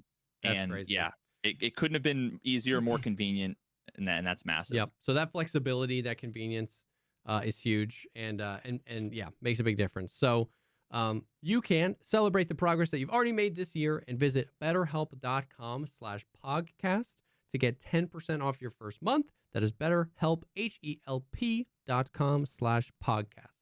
Thank you so much, BetterHelp, for sponsoring this episode. You know, someone just asked, does your therapist watch your streams? I, like, legitimately, there are times where I think, like, if I could clip the last, like, 10 minutes of what I experienced and then also, like, the chat interaction, one of these days, I've been kind of procrastinating on this. One of these days, I will do that. That would be just, I think that would be valuable context. Yeah. For her. For sure. Yeah, so a few final things here. I know that the armor stuff is like controversial and frustrating and confusing and whatever, but I will say that this wipe is still super fun, and they're continuing on their roll of W's. It seems as though they are getting rid of global limits and keeping personal limits. Yeah, they fucked it up initially by removing the individual limits. Well, both. They've removed both, so you could just buy unlimited whatever. But like, that's a W. Now, to put it in context, like you said, it's a W that's probably relatively simple to do and something we've been begging for literal years. But I can't help but just be like, dude, they're just kind of on a roll here of like making changes that we've been wanting for a long time. So they rolled it back because I got to figure out why, when they pressed the button, it took away the global limits and the trader limits. But it seems as though that's going to be, that's going to be a thing, which is sick. Another thing that I just haven't really noticed until the more I play, but I hadn't realized how much just changing the recoil fixes so many scopes. Like, you know what I mean?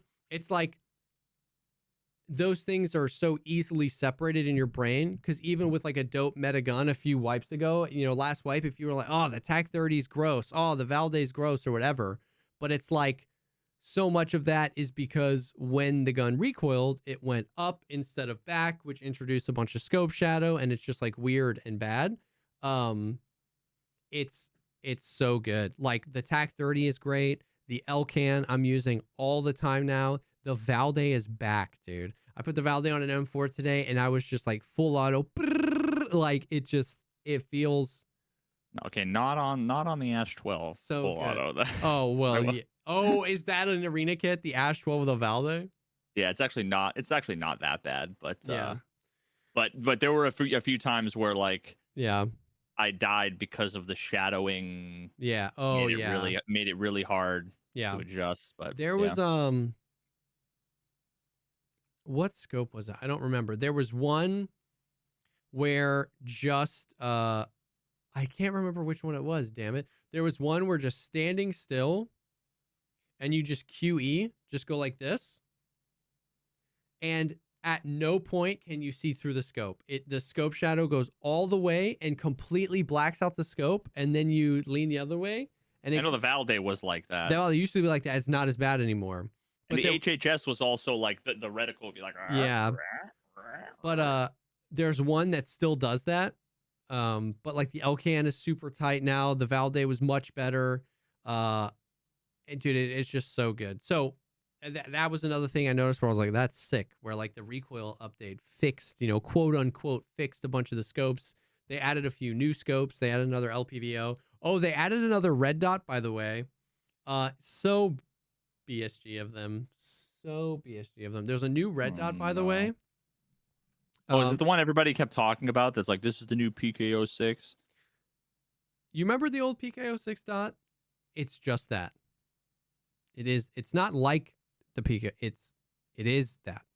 It's just like a 1 pixel. Yes. Red dot. The thing is, though, is that it's now on an optic that has like 4 different modes. I guess the PKO6 had a bunch of different modes too. Everyone would switch it to the dot. I think it had 3. Yeah. So it has 3. I think it has a laser built in, which I don't think anyone will use. And actually, some of the other modes seem kind of cool. Like, I feel like I'd use them. But it's so funny because like that will be all anyone uses.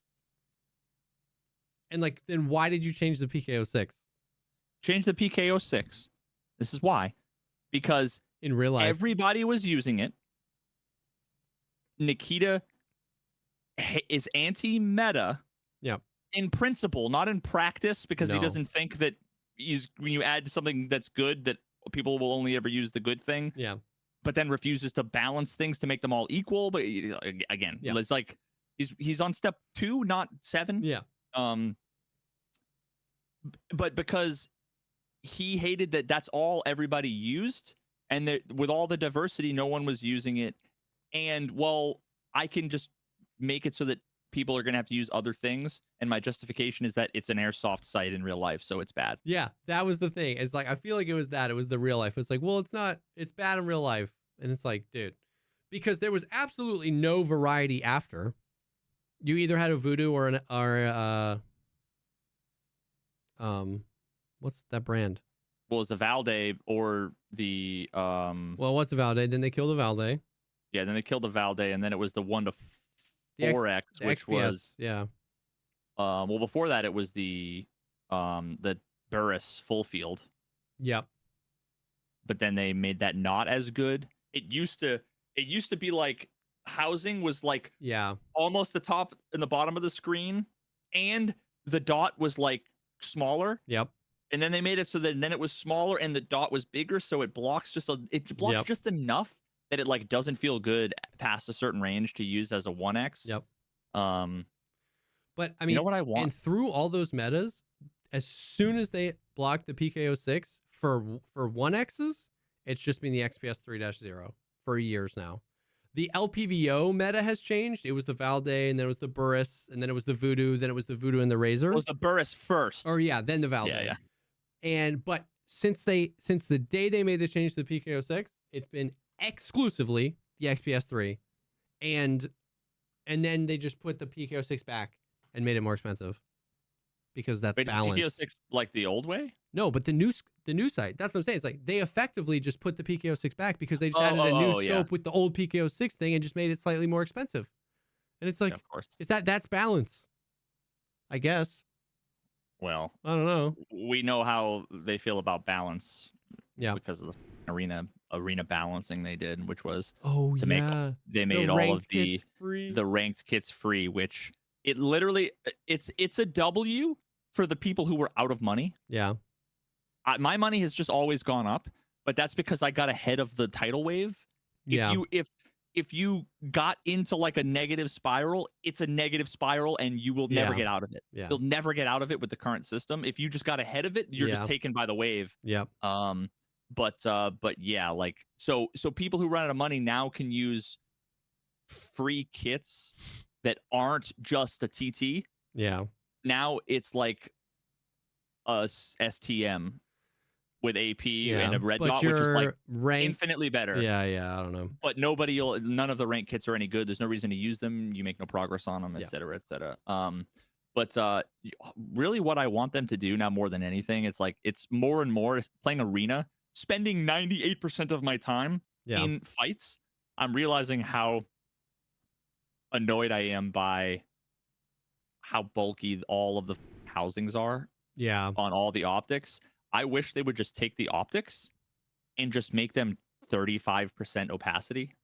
Because that's what happens when you're shooting with two eyes open. Is you have it's like when you look down at your nose, you see like two kind of ghosted versions of but you can see past it. Yeah. I want that. Because what I end up having to do is I can't hold a corner. I have to hold some awkward off things so that, because when I hold the corner, the housing is blocking the like doorway on the left and the passageway on the right. Yeah. So I'm constantly like, when you should just be able to see that. Why are you aiming at the floor? It's like, because I want to be aimed in, but I want to see everything. I can flick faster than missing somebody in the housing of my gun, and my optic, And then a bunch of the optics that have like clean housings, the dots are blurry, like the PKO6, where it's like I would hold the angle with the dot, but a guy could lean and shoot, and the dot would cover his entire lean and shoot.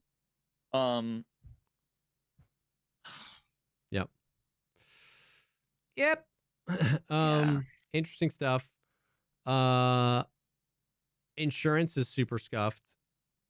Insurance is like taking like 7 to 10 days to show up. Like people are getting insurance back from like day 4 of the wipe right now. And some people are getting the message from proper like, hey man, I can't keep your stuff forever. I'm keeping it. But they never got the opportunity to get it. So it's just eating it's basically a confirmation that you did get stuff back in insurance, but we're not going to give it to you, which is just like salt in the wound, because you can kind of justify maybe somebody took it, but it's like, hey, I can't keep all this stuff here for you forever, man. And it's like, well, give it to me. Yeah. Oh, that's cancer. So same thing with the BTR.